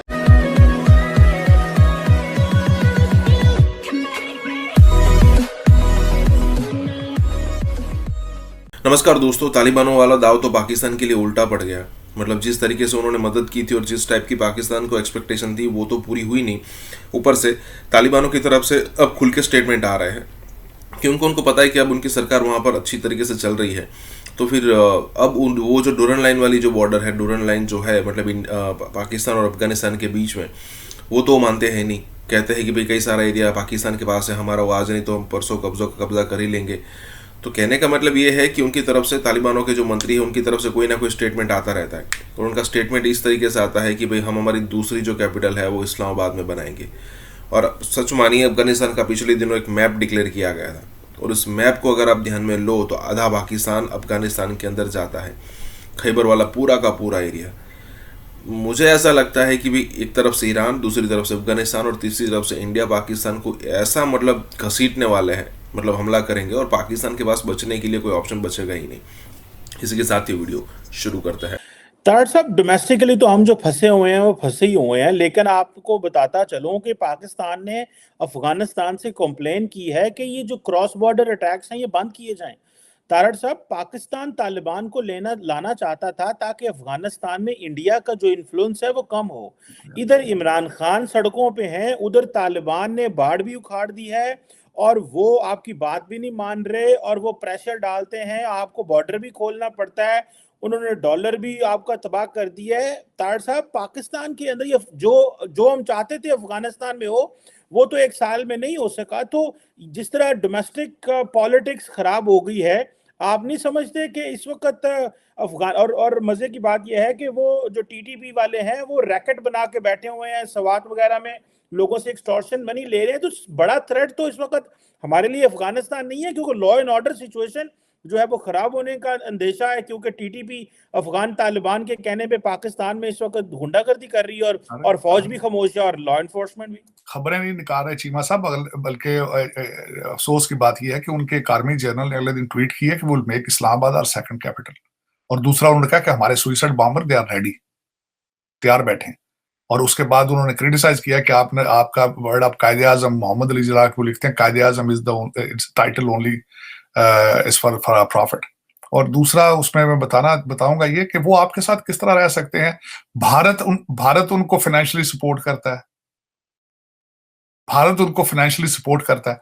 और वो क्या कहते हैं उनके आर्मी जनरल, वो कहते हैं आप अमेरिका है, आप उससे पैसे लेते हैं, हम इंडिया से पैसे लेते हैं, क्या फर्क पड़ता है? आप अमेरिका से पैसे लेके हमें मारते हैं, हम इंडिया से पैसे लेके आपको मारते हैं। ये तो उनका अंडरस्टैंडिंग है। वो तो कहते हैं इस लीगल है, ये लीगल तो क्या कि वो कहते हैं कि हम आप भी नॉन बिलीवर से लेते हैं पैसे, आप हमें मारते हैं, हम नॉन बिलीवर से पैसे लेके आपको मारते हैं। ये कोई ढकी छुपी बात नहीं, वो ट्वीट कर रहे हैं अभी ये तो। लेकिन उसमें ये बताएं कि वो वहां पे प्रोजेक्ट करता है। अगले दिन उन्होंने गंदम भेजी है जो पाकिस्तान से। आप अफगानिस्तान को बेचकर पैसे कमाते हैं, वो उधर प्रोजेक्ट कर रहे हैं, वो गुडविल के लिए। उनकी पुलिस को ट्रेनिंग वो देते हैं, उनकी असेंबली की बिल्डिंग उन्होंने बनाई है। फर्क है। ईस्ट पाकिस्तान 16 दिसंबर की चोट हमें जरूर लगी है, ईस्ट पाकिस्तान हमारे हाथ से जरूर निकला है, लेकिन जब इन सारे वाकयात और हालात को आप सामने रखते हैं तो यू रियलाइज कि बेशक हमें चोट जरूर लगी है, लेकिन दुश्मन की भी ये कोई इतनी बड़ी फतह नहीं है। गद्दारी से, मक्कारी से, फरेब से, धोखाधड़ी से 10 गुना ज्यादा ताकत के साथ, और एक थकी हुई फौज जो 10 महीने से जंगलों में अपने मुल्क का दिफा करने के लिए लड़ रही हो, उसके छोटे छोटे दस्तों को ओवररन करने के बाद अगर वो समझते हैं कि उन्होंने अपनी 1000 साल गुलामी का बदला ले लिया है, अहमक है वो। इंशाअल्लाह हम 1000 साल और हुकूमत करेंगे आइंदा आने वाले वक्तों में उन पे, और जो मारे हमने दिए उनको, जो हम हमेशा 1000 साल से हम मार देते आए उनको, हर दफा पानीपत का मैदान उनके लिए कब्रगाह बनता था। इंशाअल्लाह आइंदा आने वाले वक्तों में भी हम उनको बताएंगे ईस्ट पाकिस्तान की एक चोट से हमें फर्क नहीं पड़ा, लेकिन हम अल्लाह के फजल ज्यादा जज्बे के साथ बेदार हुए हैं। और आने वाले वक्तों में एक एक शहीद का, एक एक खून का, एक एक बेआबरू होने वाली बहन का हिसाब लेंगे हम। और फिर साथ ये भी वक्त है, देखिए आज हम देखते हैं पाकिस्तान में जिस तरह के हालात बर्पा हुए हैं, लॉ एंड ऑर्डर का कोई हिसाब नजर नहीं आ रहा है, तबाही और धमाके और बर्बादी पूरे मुल्क में बर्पा हुई है। पूरे मुल्क में कोई गवर्नेंस नजर नहीं आती, हुकूमत नजर ही नहीं आ रही है। जब हम ईस्ट पाकिस्तान के वाकयात पे नजर डालते थे तो हम सोचा करते थे कि क्या उस वक्त हुकूमत नहीं थी? क्या उस वक्त जो सारी इंडियंस ये साजिशें कर रहे थे, ये प्लान्स कर रहे थे, ये उनकी सारी साजिशें पकड़ी जा रही थी, नजर आ रहा था साफ साफ कि इंडियंस क्या गेम पाकिस्तान के खिलाफ करना जा रहे हैं, तो उस वक्त की हुकूमत कहां थी? उस वक्त की सियासी जमातें कहां थी? उस वक्त का मीडिया किधर था? उस वक्त के दानिश्वर और उलमा और स्कॉलर्स चुप क्यों थे? क्यों दुश्मनों का साथ देते थे उस वक्त? और यकीन कीजिए आज जब हम हालात पाकिस्तान के देखते हैं तो हम समझ जाते हैं, वाकई समझ में आने लगती है बात कि जिस तरीके से आज हालात बने हुए हैं, कुछ इसी किस्म की क़यादत उस वक्त भी थी, सियासी भी, मजहबी भी, और हुकूमत, जो हुकूमत करने वाले लीडर्स थे उस वक्त, कि अपनी आंखों से देख रहे थे कि पाकिस्तान के खिलाफ एक फंदा लगाया जा रहा है, लेकिन उसके बावजूद कोई रिस्पॉन्स डेवलप नहीं किया जाता था, कोई रिस्पॉन्ड नहीं करता था। अयूब खान का तख्ता उलटने के चक्कर में गद्दार मुजीब खान जैसों का साथ दिया, नतीजा यह हुआ कि तमाम मुकदमात वापस ले लिए गए 1969-70 तक, इलेक्शन से पहले। अगर आप नोट करें तो एग्जैक्टली यही बात आज ये हुकूमत भी कर रही है हमारी, कि वो तमाम गद्दार जिन्होंने बलूचिस्तान में पाकिस्तान की पाइपलाइनें तोड़ी हैं, पाकिस्तान तोड़ने की बात करते हैं, पाकिस्तान पर हमले कर रहे हैं, उन सारों के मुकदमात आज बलूचिस्तान में विड्रॉ कर लिए गए हैं। बिल्कुल वही सब कुछ करने की कोशिश हो रही है जो करतला साजिश के बाद शेख मुजीब के साथ किया गया था। वो तमाम गद्दार जो पाकिस्तान की तस्लीम ही नहीं करते, पाकिस्तान की आइडियोलॉजी को नहीं मानते, आज पाकिस्तान की इसमें बहुत बड़ी तादाद आज पाकिस्तान की पार्लियामेंट में बैठी है, पाकिस्तान के कई सूबों में उनकी हुकूमतें। ये वो होता है मामला कि जब कौमें इस तरह गलतियां करती हैं फिर बड़ी सख्त सजा काटनी पड़ती है। आज जो सरहद में हुकूमत है, जो बलूचिस्तान में हुकूमत है, और बहुत सारे सियासी ग्रोह जो पाकिस्तान के मुख्तलिफ सूबों में, सिंध में मौजूद हैं, कि जो पाकिस्तान की आइडियोलॉजी को तस्लीम ही नहीं करते, जो ये कहते हैं कि पाकिस्तान गलत बन गया था, जो ये कहते हैं पाकिस्तान का बनना तारीख की सबसे बड़ी गलती थी, जो ये कहते हैं कि अगर ये पाकिस्तान के मुसलमान वापस जाना चाहें इंडिया तो इंडिया को उन्हें कबूल कर लेना चाहिए। ये बातें उस वक्त भी होती थी और उस वक्त के हुक्मरान भी सिर्फ तमाशे देखते थे, और सियासी जमातों ने मिलकर मुजीबुर रहमान को सजा दिलवाने के बजाय, इतनी बड़ी साजिश पकड़ी गई है, उसका साथ दिया और अयूब खान को मजबूर किया कि तुम हुकूमत छोड़ दो। पाकिस्तान ने कभी इंडिया को नहीं तोड़ा, इंडिया ने हम पर हमला करके पाकिस्तान को तोड़ा है। अगर इलेक्शन हुआ था, इलेक्शन में जो भी फसाद था, जो भी इख्तलाफ था, हमारा दाखिली मामला था, इंडिया को किसने हक दिया ये? और ये प्रूफ हो चुका है कि 1965 के बाद से ही उन्होंने साजिश बिल्ड कर ली थी इस पाकिस्तान को तोड़कर अलग करने की, और बरसों गुरिल्ले तैयार करते रहे, दहशतगर्द भेजते रहे। आज दुनिया क्यों नहीं सवाल करती इंडिया से कि पाकिस्तान को तोड़ने में जो तुम्हारा नापाक किरदार था उसका हिसाब कौन देगा? आज जब वो शोर करते हैं कि पाकिस्तान की ISI, ये पाकिस्तान की आर्मी कभी सिखों को मदद करती है, कभी कश्मीरी मुजाहमत बिल्ड करती है, कभी नक्सलाइट से तमिलनाडु और नागालैंड में इंडिया के खिलाफ काम करती है, तो क्यों शोर करते हैं जब उन्होंने ईस्ट पाकिस्तान में मुक्ति बानी के दहशतगर्द तैयार करके पाकिस्तान तोड़ा था? और ये बात हम उनको साफ बताते हैं कि हम ईस्ट पाकिस्तान को नहीं बोले हैं, उसका इंतकाम लिया जाएगा उनसे इस बात पे। और आज जो इंडियंस कर रहे हैं तहरीक तालिबान को सपोर्ट करके, बलूचिस्तान लिबरेशन आर्मी को फसाद बर्पा करके, और उसी तरह के करप्ट सियासतदानों को खरीद के, जिस तरह शेख मुजीब को उन्होंने खरीदा था, और वो ये समझते हैं कि हम भूल जाएंगे, वो ये समझते हैं कि आज पाकिस्तान टूट जाएगा, अल्लाह ना करे। आज अल्लाह के फजल से ये बेगैरत दुश्मन है हमारा। जब तक 10 गुना ज्यादा ताकत ना हो, हजारों लाखों गद्दार हमारी सफों में फौजें ना पैदा कर लेंगे, जरूरत नहीं करते सरहद पार करने की। आज अल्लाह के फजल से हम एक एटमी ताकत है, 7 लाख की हमारी फौज है, 17 करोड़ के अवाम अपनी फौज के साथ खड़े हुए हैं। इन्होंने चंद दहशतगर्द पैदा भी कर दिए तो अल्लाह के फजल से कुछ नहीं कर सकते ये पाकिस्तान का। हमने इनके तमाम एजेंट्स को सवात में मार के अलग कर दिया। साउथ वजीरिस्तान में इनका सर कुचल रहे हैं, बलूचिस्तान में इंशाल्लाह इनके दहशतगर्दों का दिमाग ठीक किया जाएगा। अब जो सियासतदान और एलिमेंट्स इस वक्त शामिल हैं उन गद्दारों की मदद करने में जिनको इंडिया ने तैयार किया है पाकिस्तान में, उनका मुस्तकबिल भी तारीख है इस मुल्क में इंशाल्लाह। आने वाला वक्त दिखा देगा इस बात को। ये कोई ईस्ट पाकिस्तान नहीं है जो वेस्ट पाकिस्तान इस वक्त आज हमारी सूरत हाल है। अल्लाह के फजल से पूरे पाकिस्तान की 17 करोड़ की आवाम अपनी फौज से प्यार करने वाले हैं, उसके साथ मुत्तहिद है इंडिया के खिलाफ। इंडियन एयरफोर्स जो है उसने mega training exercise by the name of त्रिशूल के नाम से जो है वो पाकिस्तान और चाइना के बॉर्डर पे शुरू कर दी है। मेरा दिल भी चाहता है मैं इंडिया चला जाऊँ, कसम खुदा का। पाकिस्तान में क्या है? नहीं, इंडिया का सिफत क्यों नहीं करना है भाई? पाकिस्तान चीन को कह रहा है तुम दोस्त हो, पाकिस्तान रूस को कहा है हम तुम्हारे साथ दोस्ती करने करते। पाकिस्तानी अवाम सारा चोर है, मैं ये बताता हूँ, सारा चोर है। पाकिस्तानी बच्चे का माँ भी चोर है। यूपीआई ने दोबारा फिर से रिकॉर्ड तोड़ दिया है, 31 डेज में 1000 करोड़ का माफ किया है। जवाब सुने जी, जवाब सुने। सुनना पड़ेगा, नहीं जवाब सुनना पड़ेगा सबको। अगर मेरा जवाब गलत है ना, पत्थर मेरे को मारो। इधर दुश्मन है, दुश्मनी कौन तेरा बनाता है? इंडिया कभी इधर तेरे धमाका किया इधर? बताएं जवाब दें। हमारे माशी हालात ठीक हो जाएंगे। हम एक न्यूक्लियर ताकत हैं, हमारा ये है फलाना वो है, इंडिया का ये कर देंगे वो कर देंगे। कश्मीर पे एक अलग ट्रक की बत्ती है। अगर चाइना से जंग होती है तो then the US can launch 1,000 cruise missiles against China's air force, navy, बमबारी, 6,000 हवाई जहाज है, उनको they can launch them all in the air। इस बाजी ने पूछा इंडिया चांद पर पहुंच गया ना, उधर क्या है, उधर तू जाओ, छोटा बच्चा भी है ना, वो तालीम में लगा हुआ, हुकूमत इसके पीछे इतना कोशिश करता है ना, ये अच्छी बात है ना, इंसानियत उधर है।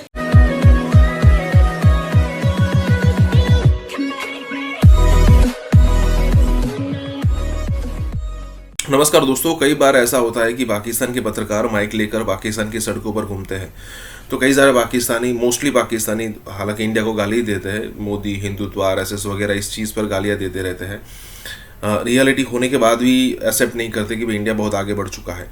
लेकिन कई बार क्या होता है कि वही माइक वाले पत्रकार जब किसी अफगानी के पास जाते हैं, क्योंकि कई सारे अफगानी जो लोग हैं वो आज भी पाकिस्तान में रहते हैं, तो जब उनसे पूछा जाता है तब वो अफगानी पाकिस्तान की ज़मीन पर मोदी की, भारत की तारीफ करते हुए नज़र आता है। जैसे इस वीडियो में आपने सुना, मतलब वो अगर मान लीजिए 2, 4, 10 बंदे पाकिस्तान के आ भी जाएंगे तो उनसे डरेगा नहीं, वो कहेगा कि भाई पाकिस्तान में कुछ है नहीं, हमारी मजबूरी है इसलिए हम यहाँ पर रह रहे हैं, अदरवाइज़ इंडिया जैसा कोई कंट्री है नहीं। और ये बात बिल्कुल सच है, क्योंकि देखिए पाकिस्तान इतना नज़दीक होने के बाद, अफगानिस्तान से भारत की तो कोई डायरेक्टली बॉर्डर है नहीं, मतलब पाकिस्तान की बॉर्डर है और पाकिस्तान बड़ा कंट्री है, लेकिन आज तक हमने ऐसा कुछ नहीं देखा कि भाई उसने बड़े पैमाने पर अफगानिस्तान की मदद की हो।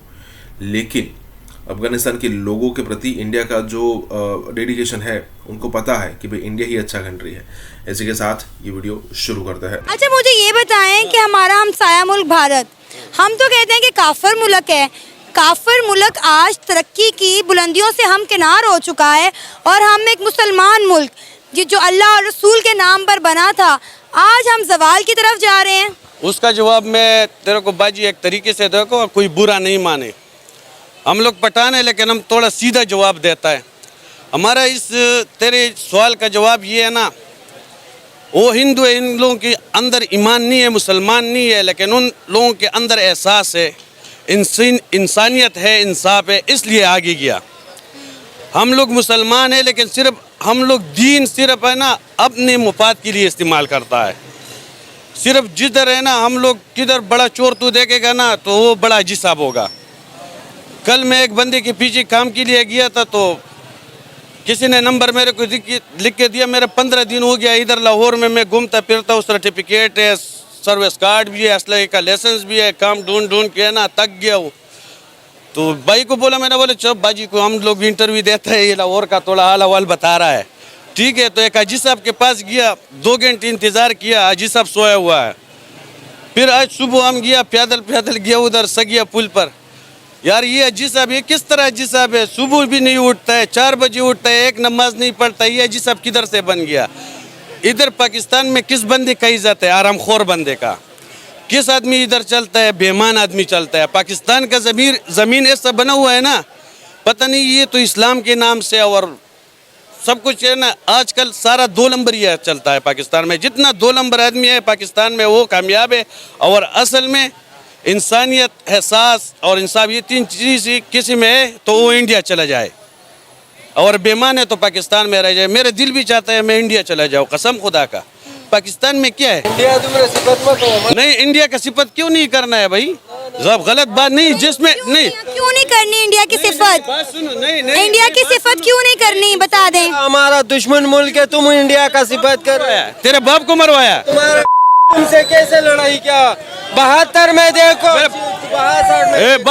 62 में नहीं, शिकस्त हमने दिया, पठानों ने दिया, आपको भी शिकस्त दिया, आपको भी शिकस्त दिया, आपको भी शिकस्त दिया। तेरे चोर है, तेरे वज़ीर आज़म चोर है, तू चोर है, तेरा बच्चा चोर है, तेरे बीवी चोर है, सब चोर है, तू किधर है? मेरी बात सुने, इंडिया से सारा मुल्क पर तबाह बर्बाद, चोर है, तेरे सब कुछ चोर है। कौन कहता है चोर नहीं है? तेरा पाकिस्तान का हालात फिर किस तरह इस तरह हो गया? खुद चोर है, जो तुम्हारा अभी जो लीडर है वो चोर है।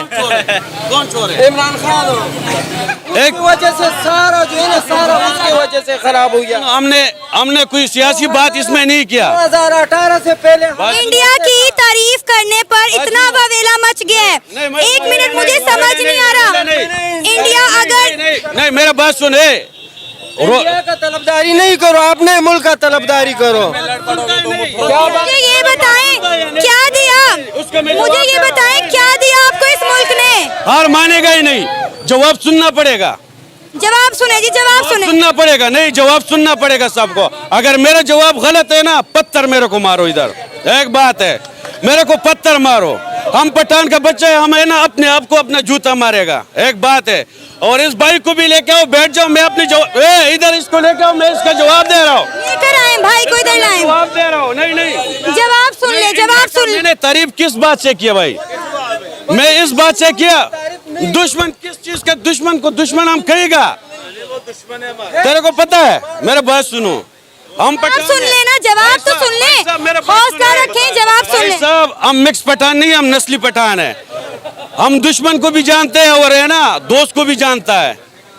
जो हक है ना, अगर दुश्मन भी अच्छा काम करे उसका भी तारीफ होना चाहिए। हमारे हुजूर सल्लल्लाहु अलैहि वसल्लम ने भी तारीफ किया दुश्मन का। अच्छा, आप जवाब बताएं जरा इनको। हम लोगों का दीन का हिस्सा है जवाब। उसने जवाब यही जवाब है ना। इस बाजी ने पूछा इंडिया चांद पर पहुंच गया ना, उधर किया, उधर तू जाओ, छोटा बच्चा भी है ना, वो तालीम में लगा हुआ, हुकूमत इसके पीछे इतना कोशिश करता है ना, ये अच्छी बात है ना।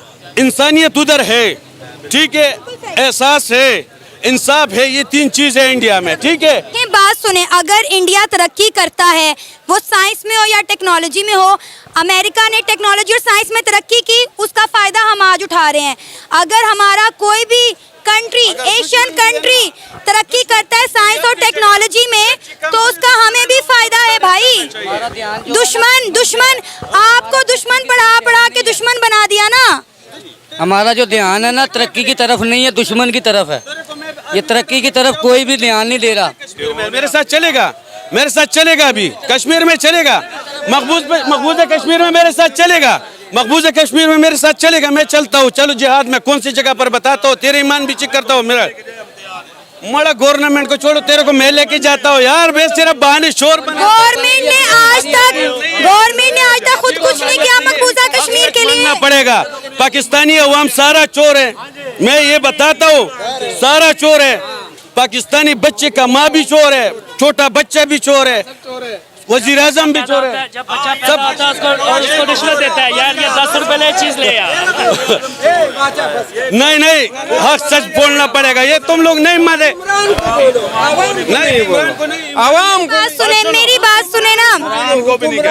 अच्छा बस भाई 2 मिनट उसको बोलो, आवाम को नहीं बोलो। आवाम खजाने से चोरी नहीं कर रहे। मेरी बात सुने,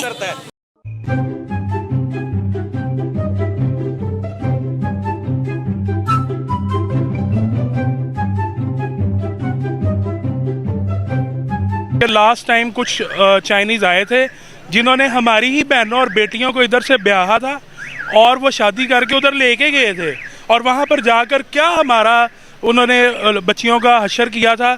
ये the whole of the world is familiar to that. वो खुदा के वास्ते, ये आपके बाप का मुल्क है, आप हैं कौन? मईशत तो हमारी रॉकेट की तरह ऊपर जा रही है ना, मुल्क तो रॉकेट की तरह पूरी दुनिया पर छाया पड़ा। आइए, मैं आपसे बात करना नहीं चाहती। आप मुस्लिम कहलाती हैं अपनी रिलीजियस बुक से, आपको मुस्लिम कुरान बनाता है, हमको इंडियन हमारी माँ बनाती है, हमारी धरती माँ। पैसा खाते रहे आप लोग चाइना को अपनी हर चीज जो है वो सेल आउट करते रहे हैं। आज जब हमने यहाँ गद्दार पैदा किए हैं तो हिंदुस्तान के अंदर टेस्ला ने अपनी दूसरी फैक्ट्री लगाई है गाड़ियां और उनके पुर्जे बनाने की। पाकिस्तान को डिवाइड करने की, पाकिस्तान को नुकसान पहुंचाने की, पाकिस्तान के इदारों को कमज़ोर करने की वो इंटरनेशनल साजिश है जिससे हर पाकिस्तानी वाकिफ़ है। चाहे वो भारत वो कॉन्स्पिरेसी हैच करता है, चाहे इसराइल करता है, चाहे अमेरिका करता है, जो भी करता है। अभी थोड़ी देर पहले हमें ये पता चला कि हिंदुस्तान के अंदर मर्सिडीज ने अपनी दूसरी फैक्ट्री लगाई है, वो भी वहां पर अब प्रोडक्शन करना शुरू कर रहे हैं, कर चुके हैं बल्कि अब तो। NASA will be the story of past. ISRO will be the story of future. Indian Space Research Organization NASA से सिर्फ एक मामले में कम है, उसका नाम है बजट। आप नासा के बराबर का बजट इसरो को दे दीजिए, आपको नासा से बेहतरीन रिजल्ट लाके ये लोग दिखा देंगे।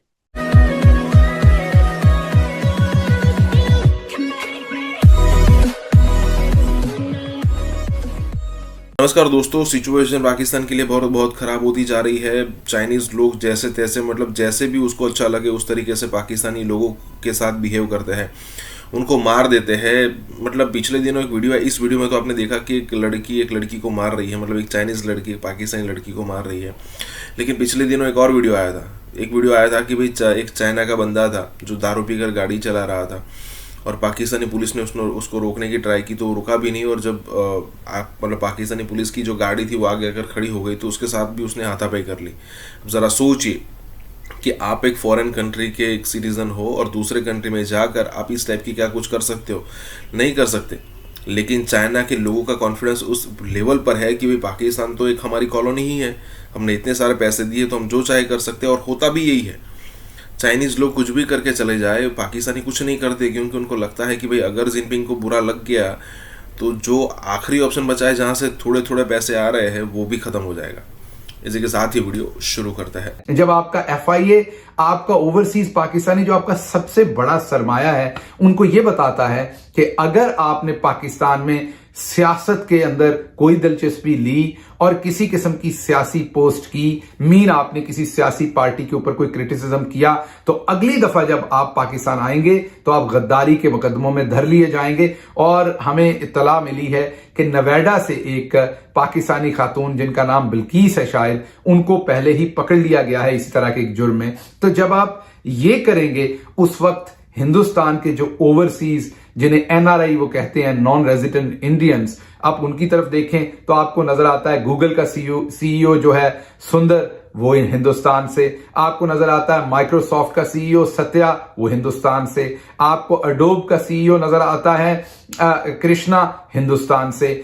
आपको विमो का CEO नजर आता है अंजलि, वो भी हिंदुस्तान से। आपको स्टारबक्स का इंटरम CEO नजर आता है कॉफी का, वो भी हिंदुस्तान से।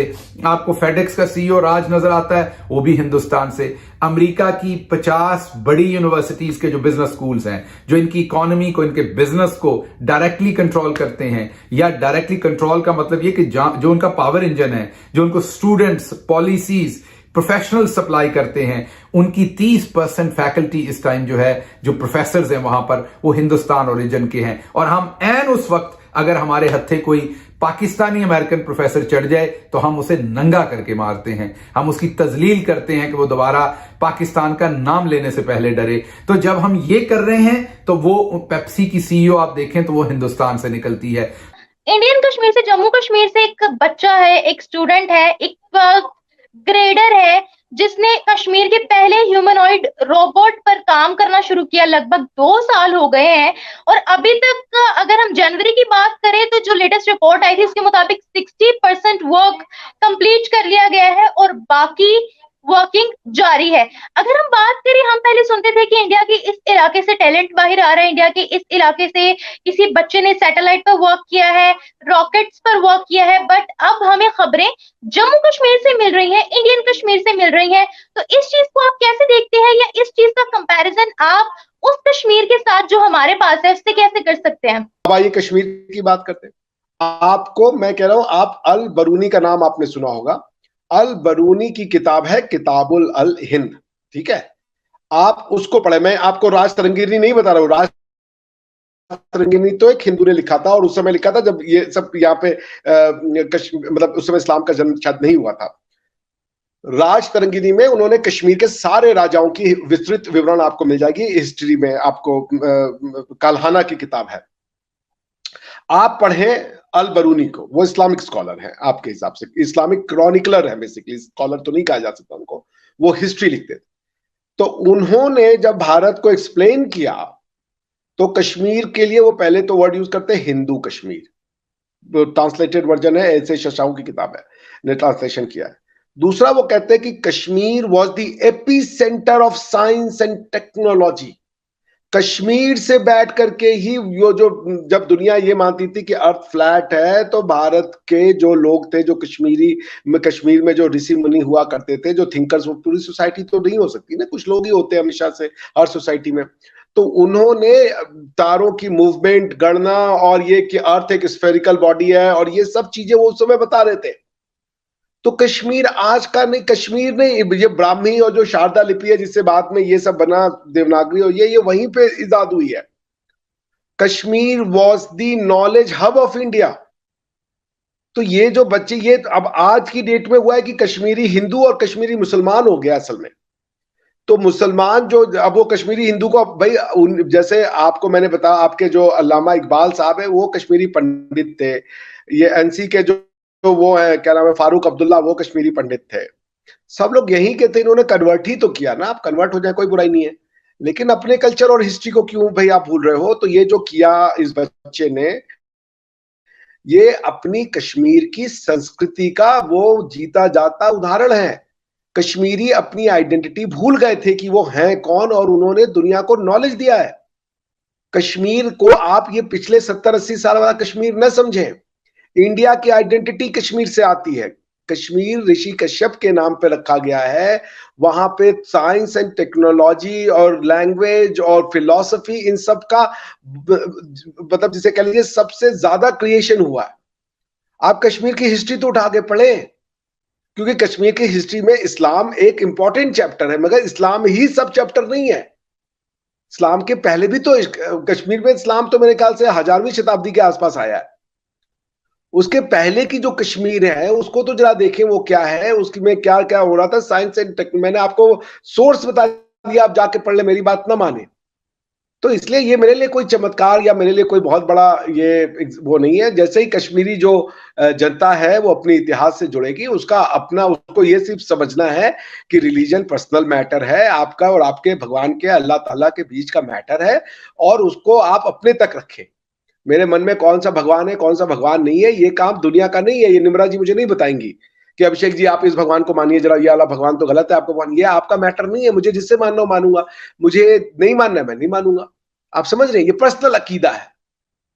तो इसलिए आपको अल्लाह ताला से प्यार है, आप करें, लेकिन अपनी बाकी चीजों में आपकी कल्चर हिस्ट्री को जीते रहे आप। जितनी भी जंगें हुई हिंदुस्तान के साथ, वो सब हमने शुरू की हैं, और उसके अंदर जीरो गेन हुआ जिसके लिए किया, to win back Kashmir. Bharat में तो वैसे भी हम कहते हैं कि डाइवर्सिटी वाला नेशन है, जहाँ पर अलग अलग धर्म और जाति के लोग रहते हैं। आपने कश्मीर का एक मुद्दा खड़ा रखा सारी जिंदगी, ताकि आप डिफेंस के बजट को आप निचोड़ सकें। बहुत चोंच इनकी खुल रही है पाकिस्तानियों की, पैंट फटी है, रफू करने के पैसे नहीं है, खाने के पैसे नहीं है, और औकात ऐसी देखो। नरेंद्र मोदी जी जो हैं उन पे सियासी तनकीद हो सकती है, लेकिन morally he is a good man.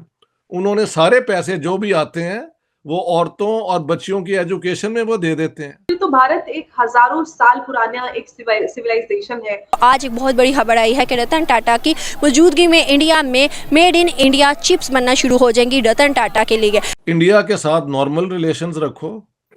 Kashmir के इशू को रिजॉल्व करने का सबसे प्रैक्टिकल और आसान तरीका ये है कि लाइन ऑफ कंट्रोल को इंटरनेशनल बॉर्डर मान लें। यहाँ पे हम कौम नहीं बने, अभी तक नेशन नहीं बने, टुकड़ों में बटे हुए हैं।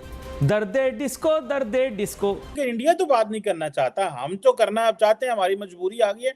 वो कह रहे हैं मुश्किल में पड़े हुए हैं, इकोनॉमिकली डिफॉल्ट हो रहे हैं, वैसे भी टेंशन में है।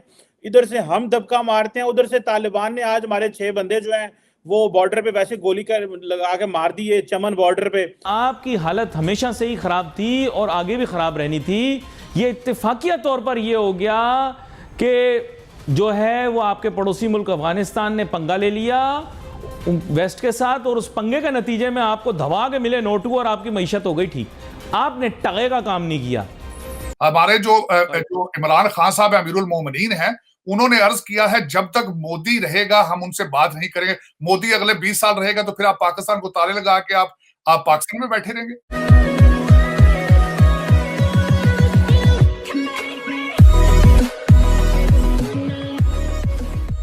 नमस्कार दोस्तों, क्या कभी कोई पाकिस्तानी पत्रकार या फिर कहे कि पाकिस्तान का कोई ऐसा बंदा जिसकी अच्छी खासी चलती हो, मतलब पाकिस्तान के लोग उनको सुनते हो, तो क्या कभी ये खुद एनालाइज नहीं करते कि भाई इंडिया के साथ हमने 47, 65, 71 और कारगिल 4 युद्ध लड़े हमने। हमारा जो इंटेंशन था उसका हमने 0.0001% भी हमने गेन नहीं किया, मतलब कश्मीर की बात है। तो वो गेन नहीं किया, तो फिर आखिरकार हमें मिला क्या? और आज भी हम इतने उत्तेजित बयान क्यों देते हैं, मतलब प्रोवोकेटिव बयान क्यों देते हैं कि हम ये कर देंगे वो कर देंगे? क्या कभी अमेरिका जैसे, यूके जैसे, फ्रांस जैसे, बांग्लादेश, श्रीलंका जैसे बयान नहीं दे सकते कि भाई इंडिया के साथ हम अच्छी रिलेशन रखना चाहते हैं, इंडिया के साथ ये करना चाहते हैं, वो करना चाहते हैं, मतलब प्रोग्रेसिव बात? इतना हेट्रेट है हिंदुओं के प्रति, इतना हेट्रेट है भारत के प्रति, मोदी के प्रति, कि भी आप थोड़ा भी नहीं सुन पा रहे। अगर इंडिया के अंदर मतलब मान लीजिए किसी मुसलमान को यहाँ पर वो गिर भी जाता है अपनी गलती से, वो भी कहेंगे कि भाई यहाँ पर मुसलमानों पर जुल्म हो रहा है, लेकिन पाकिस्तान के अंदर मतलब लिटरली ख़त्म की जा रही है माइनॉरिटी, उस पर तो खुद का एनालिसिस कभी नहीं होगा। इसी के साथ ये वीडियो शुरू करता है। सर साहब ये बताएं कि ये जो बात है कि इंडिया ने हमें तबाह कर देना है और हमने अपनी फॉरेन पॉलिसी, नेशनल सिक्योरिटी में इस चीज़ को डाल दिया और 75 साल उसी में लगे रहे, आज 75 साल बाद आप क्या देखते हैं, इंडिया ने हमें कितना तबाह किया और हमने अपने आप को कितना तबाह किया? कि इंडिया के ऊपर जो ब्लेम किया गया है, आपको एक फिक्शन बताई गई है हमेशा, एक नेशनल सिक्योरिटी थ्रेट बनाकर सिर्फ पैसे बनाने के लिए। मैं सेकंड करूंगा डॉक्टर इश्तियाक साहब की बात का कि, और इसको सिर्फ मैं डॉक्टर इश्तियाक साहब की बात नहीं करूंगा, आज कोई भी देखने वाला अगर हमें चैलेंज करना चाहता है तो यूट्यूब पे जाए, असगर खान साहब who was air marshal of the Pakistan air force, he said in his statement कि every war has been started by Pakistan. Right. हर जंग आपने शुरू की और हर जंग आपने हारी। This is not the we are talking about here. This is on YouTube. और उसके बाद आपने कश्मीर का एक मुद्दा खड़ा रखा सारी जिंदगी, ताकि आप डिफेंस के बजट को आप निचोड़ सकें, आप इस कौम के खून के साथ अपनी जो है वो भूख मिटाते रहे। लेकिन आज जिस पोजीशन पर आप पहुंचे हैं, $6.7 billion versus 560 billion India foreign reserve, 8 to 9 billion Afghanistan foreign reserve. और मैं बात यह करूंगा कि आप इतने बेहिस और बेजमीर हो चुके हैं कि आज भी आपके हर चैनल के ऊपर हर एंकर परवेज लाई की बात कर रहा है कि किस तरह he can become a chief minister of Noon league. किसी को कोई एहसास नहीं है व्हाट आर योर डायरेक्शन। और दूसरी एक लास्ट इस आर्गुमेंट में बात करना चाहूंगा चीमा साहब, आप कह रहे, डॉक्टर साहब ने भी फरमाया है कि जब ये डिसइंटीग्रेटेड, जब ये खत्म होगा सिलसिला, लोग कहां जाएंगे? डॉक्टर साहब, लोग पैदल चलकर इस्तांबुल जा रहे हैं। आज मैं दुख के साथ कहूंगा, इस्तांबुल से जो भी कश्ती चलती है ग्रीस की तरफ, उसमें 70% पाकिस्तानी होते हैं, उसमें 70% पाकिस्तानी होते हैं जो ग्रीस और इटली जा रहे हैं। आप लोग वहां से हिजरत करके बड़े अरसे से भाग रहे हैं, आप उस साइड पे देखना नहीं चाहते। इस वक्त आपके देखें, आप जिनको ये लोग पाकिस्तान में बैठ कहते हैं कि ये हमारी फॉरेन रेमिटेंस आ रही है, ये हमारा एसेट्स है। सऊदी अरेबिया में you are become a third class human living there with the name of रफीक, मस्कीन एंड गरीब। और लेकिन उसको जो पैसा रेमिटेंस वापस जाती है, उसके साथ लंदन में और दुबई में प्रॉपर्टियां बनती हैं आपकी रूलिंग एलीट की। और सबसे बड़े, आप इसी वजह से अब बेजमीर हो चुके हैं। और आज किसी के माथे पर कोई बल नहीं है कि what is going on in Pakistan. और आज मैं बल्कि इसको आखिरी चीज ये कहूंगा कि now it's too late to do anything. Basically बात मोरालिटी की है, बात नेशनलिज्म की है। Nations can not survive without nationalism. मुझे वो नेशनलिज्म किसी पाकिस्तानी में नजर नहीं आ रहा। मैं तो बहुत देर से जो सोल्यूशन दे रहा हूं वो होगा मुमकिन नहीं, लेकिन that is the only thing which can make us turn the corner. India के साथ नॉर्मल रिलेशंस रखो, कश्मीर के इशू को रिजॉल्व करने का सबसे प्रैक्टिकल और आसान तरीका ये है कि लाइन ऑफ कंट्रोल को इंटरनेशनल बॉर्डर मान लें, क्योंकि जो डी फैक्टो बॉर्डर बन चुका है और इतनी जंगें हो चुकी हैं, वो कभी चेंज नहीं होगा। मैं इंडिया को भी ये कहूंगा, लेकिन डॉक्टर साहब आपको काटने लगो, सॉरी डॉक्टर साहब आपको काटने लगो, लेकिन इंडिया तो बात नहीं करना चाहता। हम तो करना अब चाहते हैं, हमारी मजबूरी आ गई है। वो कह रहे हैं मुश्किल में पड़े हुए हैं, इकोनॉमिकली डिफॉल्ट हो रहे हैं, वैसे भी टेंशन में है। इधर से हम दबका मारते हैं, उधर से तालिबान ने आज हमारे 6 बंदे जो हैं वो बॉर्डर पे वैसे गोली कर लगा के मार दिए, चमन बॉर्डर पे। तो वो तो समझते हैं मुश्किल में फंसे हैं, हमें इनसे बात करने की क्या जरूरत है? तो इसका क्या हाल है? चिमा साहब, उसमें ऐसे करना चाहूंगा। बिल्कुल डॉक्टर साहब की बात 100% ठीक है, लेकिन कभी माजी में ये अपॉर्चुनिटी विंडो मौजूद थी। आगरा बिल्कुल थे Vajpayee was very much interested in recognizing LOC as an international border. कभी अपॉर्चुनिटी थी आपके पास, लेकिन उस वक्त आप चाहते थे कि डॉलर बनाए जाएं, डॉलर बने। और आज भी आपको बताऊं, ये नेट प्राइस जो है अगले दिन स्टेट डिपार्टमेंट ने जो स्टेटमेंट दी है कि हम अगर तालिबान वापस कुछ करेंगे तो हम पाकिस्तान का साथ दें, तो पाकिस्तान में कई हलकों में शादियाने बज रहे हैं, उनको डॉलर जो है नजर आने शुरू हो चुके हैं। लंदन और दुबई की प्रॉपर्टियों में हिलजुल शुरू हो चुकी है कि ये यहां से ड्रोन उड़ाएंगे, हम डॉलर बनाएंगे, जो आपका माजी में दर हकीकत असल में, डॉक्टर साहब मुझे 1 मिनट दीजिएगा, 1 मिनट। दर हकीकत सबसे बड़ा जुल्म हमारे साथ ये हुआ, डॉक्टर साहब की बात से मैं बिल्कुल एग्री करूंगा कि ये ब्रिटिश प्रोजेक्ट था रूस को रोकने के लिए, और आपने वहां भी इस्लाम का इस्तेमाल किया। आपने अमेरिका और बरतानिया को बताया कि हम सोशलिज्म जो है एंटी इस्लाम है, हमें पैसे दो, हम सोशलिज्म को रोकेंगे। ये 1947 में आपका एजेंडा था। उसके बाद क्या हुआ, दूसरा आपको अपॉर्चुनिटी मिली अफगानिस्तान के पीरियड में। आपके पाकिस्तान के अंदर जब डॉलर कंटेनरों में गए, आज भी आपके लोग उसके ख्वाब देख रहे हैं। जनरल क्या नाम था उनका जो उस वक्त CIA के हेड थे, हुमायूं अब्दुर्रहमान के वालिद साहब, जनरल अब्दुर्रहमान साहब, he is the richest person in south Asia. तो आज भी उसको फैसिनेट किया जाता है। आज भी आप इंतजार कर रहे हैं कि डॉलर कंटेनरों में आए और हम जाके 500 प्रॉपर्टियां लंदन में बनाएं। इन बातों से मुबर्रा जब तक आप नहीं होंगे आप, और सबसे बड़ी बात यह है डॉक्टर साहब, माजरत के साथ, उसमें यह मैं कहना चाहूंगा, ठीक है आपकी बातें बिल्कुल ठीक है, लेकिन इस बिल्ली के गले में घंटी बांधेगा कौन? हाँ ठीक है, ये भी एग्री हूं, मैं तो कहता हूं, मैं कहता हूं, मैंने भी कहा था कि इस वक्त पाकिस्तान में अगर आसम मुनीर साहब के पास अगर विल मौजूद है, सोल्यूशन भी मौजूद है, मैं ये बिल्कुल एग्री करूंगा। आज भी जितने लोग आपके रूलिंग एलीट हैं उनके नाम ECL में डालने चाहिए। आज उनकी बीवी और बच्चों के ऊपर कंडीशन होनी चाहिए कि वो डुअल सिटीजन नहीं हो सकते, फॉरेन बैंकों में अकाउंट नहीं रख सकते, और अकाउंटेबिलिटी क्रॉस द बोर्ड की जाए, तभी फ्यूचर बनेगा। लेकिन इस बिल्ली के गले में घंटी बांधने के लिए तैयार कोई नहीं है। किसी के पास ना विल है, ना उसके अंदर इतनी जुर्रत है।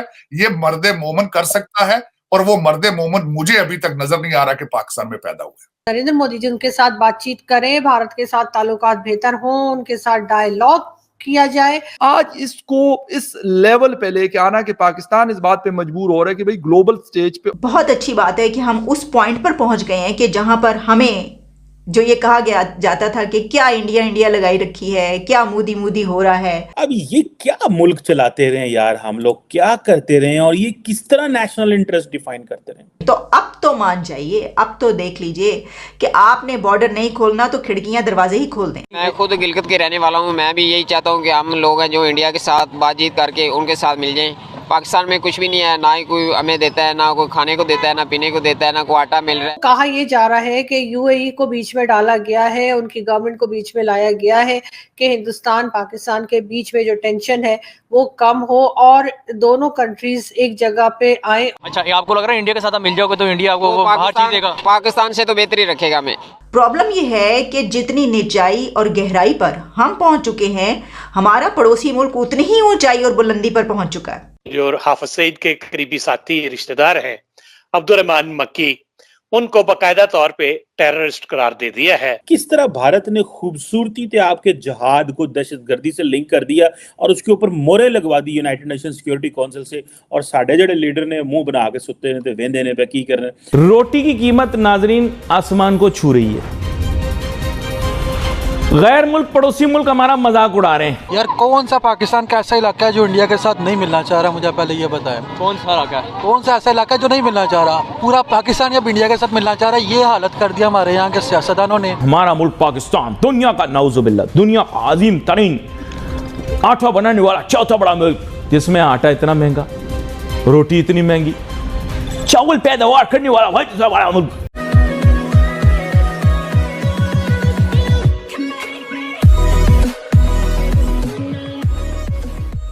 नमस्कार दोस्तों, पाकिस्तान में अब ये बात आम होती जा रही है। खुल के बोल रहे हैं POK के लोग, GB के लोग, और इवन मेनलैंड पाकिस्तान के लोग भी अब खुल के बोल रहे हैं कि भाई जीबी और पीएके के लोग तो कहते हैं कि भाई अगर हम इंडिया के साथ होते तो अच्छा होता, और अगर आज हमें मौका मिलता है तो हम आज भी इंडिया के साथ शामिल होना चाहेंगे। लेकिन मेनलैंड पाकिस्तान के लोग भी अब कहते हुए नज़र आ रहे हैं कि भाई हमें नहीं रहना यहाँ पर, क्योंकि जो बेसिक फैसिलिटी होनी ही चाहिए, बेसिक से बेसिक की बात हो रही है। अब इंडिया के अंदर तो बेसिक से बहुत आगे चले गए हम, कई सारी चीज़ें हो रही है। जैसे हम सबको पता है कि 5 से 10 लाख रुपए का एक आयुष्मान भारत वाला कार्ड आता है, जिससे 10 लाख रुपए तक की आप जो हेल्थ वाली सिचुएशन है उसको करवा सकते हैं। और भी कई सारी चीज़ें हैं, मतलब ये तो मैंने टॉप की बता दी आपको। और यहाँ पर आप देखिए कि पाकिस्तान के जो मेनलैंड में रहने वाले सिविलियन हैं उनको कुछ नहीं मिलता। अगर आप पंजाब के नागरिक हैं तो थोड़ी ज़्यादा सुविधा आपको शायद मिल जाती होंगी, लेकिन सिंध हो, खैबर हो, उसके अलावा बलूचिस्तान हो, कुछ नहीं मिलेगा आपको। इसी के साथ ये वीडियो शुरू करते हैं। एक कॉलम शाया हुआ है एक्सप्रेस ट्रिब्यून में शहजाद चौधरी साहब का। Shahzad Chaudhry AVM, air vice marshal retired Shahzad Chaudhry sahab. लेकिन दिलचस्प बात यह है कि इस कॉलम पर इंडिया में अब वहाँ का मीडिया उसने इसको काफ़ी उठाया है, और मैं देख रही थी कि हिंदुस्तान टाइम्स में बाकायदा इसके ऊपर वीडियो उन्होंने बनाई, और काफ़ी जगहों पर इस तरह की वीडियोस चल रही हैं जिसमें ये बताया गया कि अब पाकिस्तान के लोग, पाकिस्तान के एनालिस्ट, पाकिस्तान के समझदार लोग, ऐसे लोग, वो भी ये आवाज़ उठा रहे हैं और अपने हुक्मरानों को, अपने प्राइम मिनिस्टर को ये कह रहे हैं कि इंडिया से सीखें या इंडिया की तरक्की की तरफ ज़रा तवज्जो दें। देखें इंडिया कहाँ पहुँच गया। इंडिया की तरक्की की तारीफ़ें हो रही हैं पाकिस्तान में, ये बात भारत में इस वक्त चल रही है। हमने जब वो वीडियोस देखी, हमने कहा चलें देखते हैं ये क्या है। तो जनाब बात ये है कि बहुत अच्छी बात है कि हम उस पॉइंट पर पहुँच गए हैं कि जहाँ पर हमें जो ये कहा गया जाता था कि क्या इंडिया लगाई रखी है, क्या मोदी हो रहा है, तो मैं उनके आर्टिकल से वहीं से स्टार्ट करूंगी जहां पर उन्होंने मोदी की बात की है। देखिए अब हमें मौका मिल गया ना, अब हम कहेंगे कि हम नहीं कर रहे हैं, तो भाई ये तो आपके जो हैं वो बड़े पहुंचे हुए बहुत सीनियर ऐसे जर्नलिस्ट जिनके ऊपर तो आप कहते हैं कि कोई मसला ही नहीं है, वो भी ये वाली बात करते हुए नजर आ रहे हैं। तो अब तो मान जाइए, अब तो देख लीजिए कि आपने बॉर्डर नहीं खोलना तो खिड़कियाँ दरवाजे ही खोल दें। वो कहते हैं ना कि रास्ते बंद किए देते हो दीवानों के, ढेर लग जाएंगे रास्ते में गरेबानों के। प्रॉब्लम यह है कि जितनी निचाई और गहराई पर हम पहुंच चुके हैं, हमारा पड़ोसी मुल्क उतनी ही ऊंचाई और बुलंदी पर पहुंच चुका है, और हमें कुछ नजर नहीं आ रहा सिवाय ये कहने के कि butcher of Gujarat.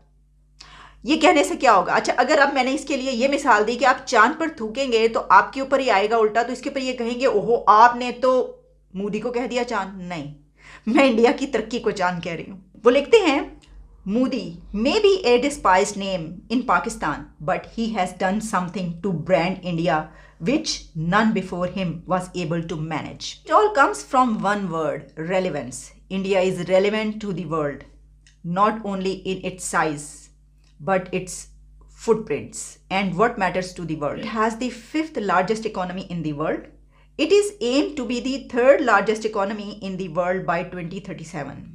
It is 4th in FE reserves with over 600 billion US dollars. Pakistan currently holds 4.5 only. Its growth rate in GDP matches the best performing economies over the last 3 decades after China. She is projected to stay on that path. Last unka paragraph hai, it is time to recalibrate our policy towards India and be bold enough to create a tri-nation consensus along with China, focusing on Asia to be the spur of wider economic growth, or we may be reduced to the footnote of history. मेरा जो question आज का वो ये है कि गिलगित का जो लोग हैं बड़े एहतजाज कर रहे हैं पाकिस्तान की हुकूमत के खिलाफ कि हमें तो राइट नहीं मिल रहे, और बात यहाँ तक आप पहुँचे वो कह रहे हैं कि अगर हम इंडिया के साथ मिलना चाहें तो इंडिया के साथ मिल जाएंगे, क्योंकि लोग नहीं। मैं खुद गिलगित के रहने वाला हूँ, मैं भी यही चाहता हूँ कि हम लोग हैं जो इंडिया के साथ बातचीत करके उनके साथ मिल जाएं। पाकिस्तान में कुछ भी नहीं है, ना ही कोई हमें देता है, ना कोई खाने को देता है, ना पीने को देता है, ना कोई आटा मिल रहा है, ना कोई चीनी मिल रही है, ना कोई नमक मिल रहा है, कुछ भी नहीं मिल रहा। सिर्फ तकों के अलावा कोई चीज़ नहीं इधर मिल रही। फिर भी अपना मुल्क तो अपना ही होता ना। अपने मुल्क को क्या ढूई सेकनी है अपने मुल्क की, जहाँ पे रह के तंगदस्तियाँ देखनी है, जहाँ पे रह के तकलीफें उठानी है, उस अपने को क्या करना है? अपनों से तो गैर अच्छे हैं। अच्छा, ये आपको लग रहा है इंडिया के साथ आप मिल जाओगे तो इंडिया आपको बाहर चीज़ देगा? पाकिस्तान से तो बेहतरी रखेगा, हमें ये लग रहा है। बहुत बड़ी बात कर रहे हो आप। यार बहुत बड़ी बात कर रहा हूँ ना। पाकिस्तान में क्या है, इधर जाओ रोड पे खड़े होके पुलिस वाले रोक लेते हैं, हाँ भी तलाशी दे, कोई भी चीज़ ना मिले तो जो जेब में वो छीन के चले जाते हैं। आगे जाओ वाल्टन वाले रोक लेते हैं, ये क्या आपका चलान हो गया है जी, क्या पासपोर्ट नहीं था ये। ठीक है, हम लोग हर चीज़ कहते हैं हुक्मरान हमारे गलत हैं, ये गलत है यार, हम लोग खुद ठीक है। हम हुक्मरानों को गलत नहीं कह रहे, हम अवाम को गलत कह रहे हैं, अवाम ही अवाम को लूटी जा रही है। हुक्मरानों को क्या पता कि क्या हो रहा है क्या नहीं हो रहा, वो तो अपनी कश्मकश में है, वो कहते हैं हमारा ही सीट है। हाँ, गिलगित के हालात किस तरह के हैं, अगर आप उधर रहते हैं तो बताएं जरा, क्या उधर चल रहा है? उधर बहुत कुछ गलत चल रहा है इस दफ़ा, यानी कि इस वक्त तो ना कोई चीज़ मिल ही नहीं रही उधर, ना खाने को ना पीने को, बहुत हालात मंदे जा रहे हैं, लोग तड़प रहे हैं गुर्बत से। बड़े लोग ये कहते हैं कि पाकिस्तान का जो मुल्क है ना वो सिर्फ पंजाब पे तवज्जो देता है, पंजाब के अलावा बाकी सारे को फारग किया हुआ है। पंजाब तो ठीक है ना, पंजाब सही है, बाकी तो गिलगित का हमारा ही सहना, हम लोग कहते हैं यार कश्मीर चाहिए हमें। ऐसा तो फिर आप उधर आके देखभाल क्यों नहीं करते? हम क्या, हमारा कोई नहीं वाली वर्ष है? अच्छा यार, अब लोग पाकिस्तान की हुकूमत ये कहती है, सुना होगा आपने, कि हमें कश्मीर चाहिए, कश्मीर हमारी शारक है, जो कि हमारे पास अभी नहीं है, तो हम उसकी इतनी मतलब केयर कर रहे हैं, हमें वो चाहिए। गिलगित जो हमारे पास है, हम लोग उसको खोने के करीब आए हुए हैं यार। फिर ऐसे ही है ना, जब कश्मीर के पीछे क्यों भागते हैं हम लोग, ये क्यों बताए ना। फिर वो कश्मीरी भी हमारे भाई हैं ना, वो तकलीफ में हमारा हक बनता है उनको जाके सहूलत देना। तो फिर हम लोग अपने गिलगित बल्तिस्तान को क्यों नहीं देख रहे हैं यार? गिलगित दूर की चीज़ पे नजर, हुकूमत है, वो हमें क्यों नहीं जाके देख रही कि हमारे पास कोई पीने को पानी है, खाने के लिए कुछ है? वो तो अपनी कश्मकश में, वो कहता है हमारा आ जाए, हुकूमत आ जाए, वो कहता है हमारी हुकूमत आ जाए, वो ऊपर वाला कहता है हमारी हुकूमत आ जाए, जो नीचे वाला दर्जा है वो पीछे जा रहा है। तो आपको तो फिर पता भी होगा क्या चल रहा है हालात गिलगित बल्तिस्तान में, लोग एहतजाज कर रहे हैं, क्या वजह लग रही है आपको? एहतजाज तो यार पूरे पाकिस्तान में ही कर रहे हैं, हर जगह पे एहतजाज कर रहे हैं, लेकिन उनके साथ वाकई में ज़्यादती हो रही है। और यहाँ तक बात आ रही है कि इंडिया के साथ ही मिलना पड़ेगा तो हम मिल जाएंगे। यार कौन सा पाकिस्तान का ऐसा इलाका है जो इंडिया के साथ नहीं मिलना चाह रहा, मुझे पहले ये बताएं। कौन सा इलाका है? कौन सा ऐसा इलाका है जो नहीं मिलना चाह रहा? पूरा पाकिस्तान अब इंडिया के साथ मिलना चाह रहा है। ये हालत कर दिया हमारे यहाँ के सियासतदानों ने, हमारे यहाँ की फ़ौज ने, हमारे यहाँ की ब्यूरोक्रेसी ने, ये पाकिस्तान को इस नहज पे ले आए हैं। आप 1971 उठा के देखें, 1971 वाला जो सकूत ढाका था वो अभी नहीं था, हो गया। उसके लिए हमारे चला गया, क्यों हुआ था उसको स्टडी करें। यही कह रहे हैं ना, क्योंकि जब मोदी आया था 2013 के अंदर इंडिया में, उसके बाद से इंडिया का नक्शा बदल गया है। उन्होंने हिंदुत्व का नाम लेके इंडिया को चेंज कर दिया है। लेकिन अब पाकिस्तान की अगर आप बात करें तो पाकिस्तान में हमारी फ़ौज ने, मैं तो खुल के बोलूँगा, हमारी फ़ौज ने पाकिस्तान को आगे बढ़ने ही नहीं दिया। मैं अभी आपके साथ एक तस्वीर शेयर करता हूँ, ये मेरे पास सही है। ये फॉरेन मिनिस्टर है इंडिया का, ये फॉरेन मिनिस्टर है पाकिस्तान का, करंट फॉरेन मिनिस्टर है सुब्रमण्यम जयशंकर। उसका है मास्टर है पॉलिटिकल साइंस में, एमफिल है इंटरनेशनल रिलेशंस में, पीएचडी है। मैं आपको भी दिखाता हूँ, ये आप तस्वीर में भेज देना, मैं आपको नहीं, मैं आपको भी दिखाता हूँ। पीएचडी है इंटरनेशनल रिलेशन में, और वो कौन कौन सी लैंग्वेज में बात कर सकता है। वो बात कर सकता है रशियन में, इंग्लिश में, तमिल में, हिंदी में, कन्वेंशनल जापानीज़ में, चाइनीज़ में। और उसके बाद वो उसका डिप्लोमेटिक कैरियर चेक करें, 38 साल का उसका डिप्लोमेटिक कैरियर है। और फिर उसके बाद वो इंडिया का, जिसको वो बोलते हैं ना कि भाई आईपीएस, उन्होंने कहा पिछले दिनों पाकिस्तान के खिलाफ उन्होंने ये भी कहा था कि मैं पाकिस्तान के लिए कुछ हार्श वर्ड भी यूज़ कर सकता हूँ। इनका पाकिस्तान के खिलाफ काफ़ी में बयान आया था किनका, जयशंकर का। यार देखें, ये है पाकिस्तान, उन्होंने कहा दहशतगर्दों को बना देता है। नहीं, मेरी बात सुने, तो इसमें झूठ क्या है? आप मुझे ये बात बताएं। इंडिया भी देता है, ये दोनों एक दूसरे के खिलाफ इस्तेमाल करते हैं, यहाँ से पकड़ा गया था ना। लेकिन उसके बाद नुकसान इन द एंड किसको होता है? आवाम को होता है। मेरा जो ये है कि भाई हमारे दरमियान पूरा यूरोप, यूएन को उठा के देखें यार, कहाँ पे सरहद है हमारे यहाँ पे। इन्होंने बाढ़ें लगाई हुई हैं, ईरान के साथ बाढ़ है, चाइना के साथ बाढ़ है, इंडिया के साथ बाढ़ है। आप ये सारी चीज़ें देखें। मैं आपको ये बता रहा था, मैं आपको बताता हूँ। ये हमारे जो बिल्लो रानी साहिबा हैं, उनको आप देख रहे हैं, जो हमारी फॉरेन मिनिस्टर हैं, बैचलर किया हुआ आर्ट्स के अंदर, मतलब आपको किसी भी चीज़ का कोई पता ही नहीं है, ठीक है। और फिर वो हमारी असम्बली की जो रिचेस्ट एमएनए है वो है। फिर उसके बाद उर्दू उनसे बोली नहीं जाती, जो हमारी कौमी ज़बान है। तो आप कैसे अपनी आवाम को मैं भी आपसे किस में बात कर रहा हूँ? उर्दू में बात कर रहा हूँ ना, क्योंकि आपका चैनल अवामी चैनल है। मैं आवाम को अपना जो मैसेज है वो उर्दू में कन्वे नहीं करूँगा तो मैं कैसे किसी के साथ बात कर सकता हूँ? इमरान खान पठान ज़रूर है, लेकिन क्या है कि जब वो बात करता है तो वो एक आम बंदे की बात करता है। वो ये नहीं कहता कि मेरे फ़लाँ वज़ीर को या मेरे फ़लाँ एमएनए को ये चीज़ चाहिए। वो जब भी बात करेगा आवाम की बात करेगा। ये एक अवामी जो बंदा होता है उसका ये एक रिएक्शन होता है। अभी जो आपने बात की गिलगित बल्तिस्तान की, तो वहाँ पे देखें, बात पता क्या है, आपको अगर रोटी नहीं ना मिलेगी तो आपको अपना बाप भी बुरा लगेगा। ये एक फैक्ट है, कि अगर बाप का काम क्या है कि आपको रोटी देना, अगर आपका बाप आपको रोटी नहीं ना दे सकता, आपको बाप बुरा लगेगा। इसी तरह जो रियासत का सरबराह होता है, हमारे यहाँ पे सरबराह unfortunately chief of army staff को समझा जाता है, जबकि ये गलत है।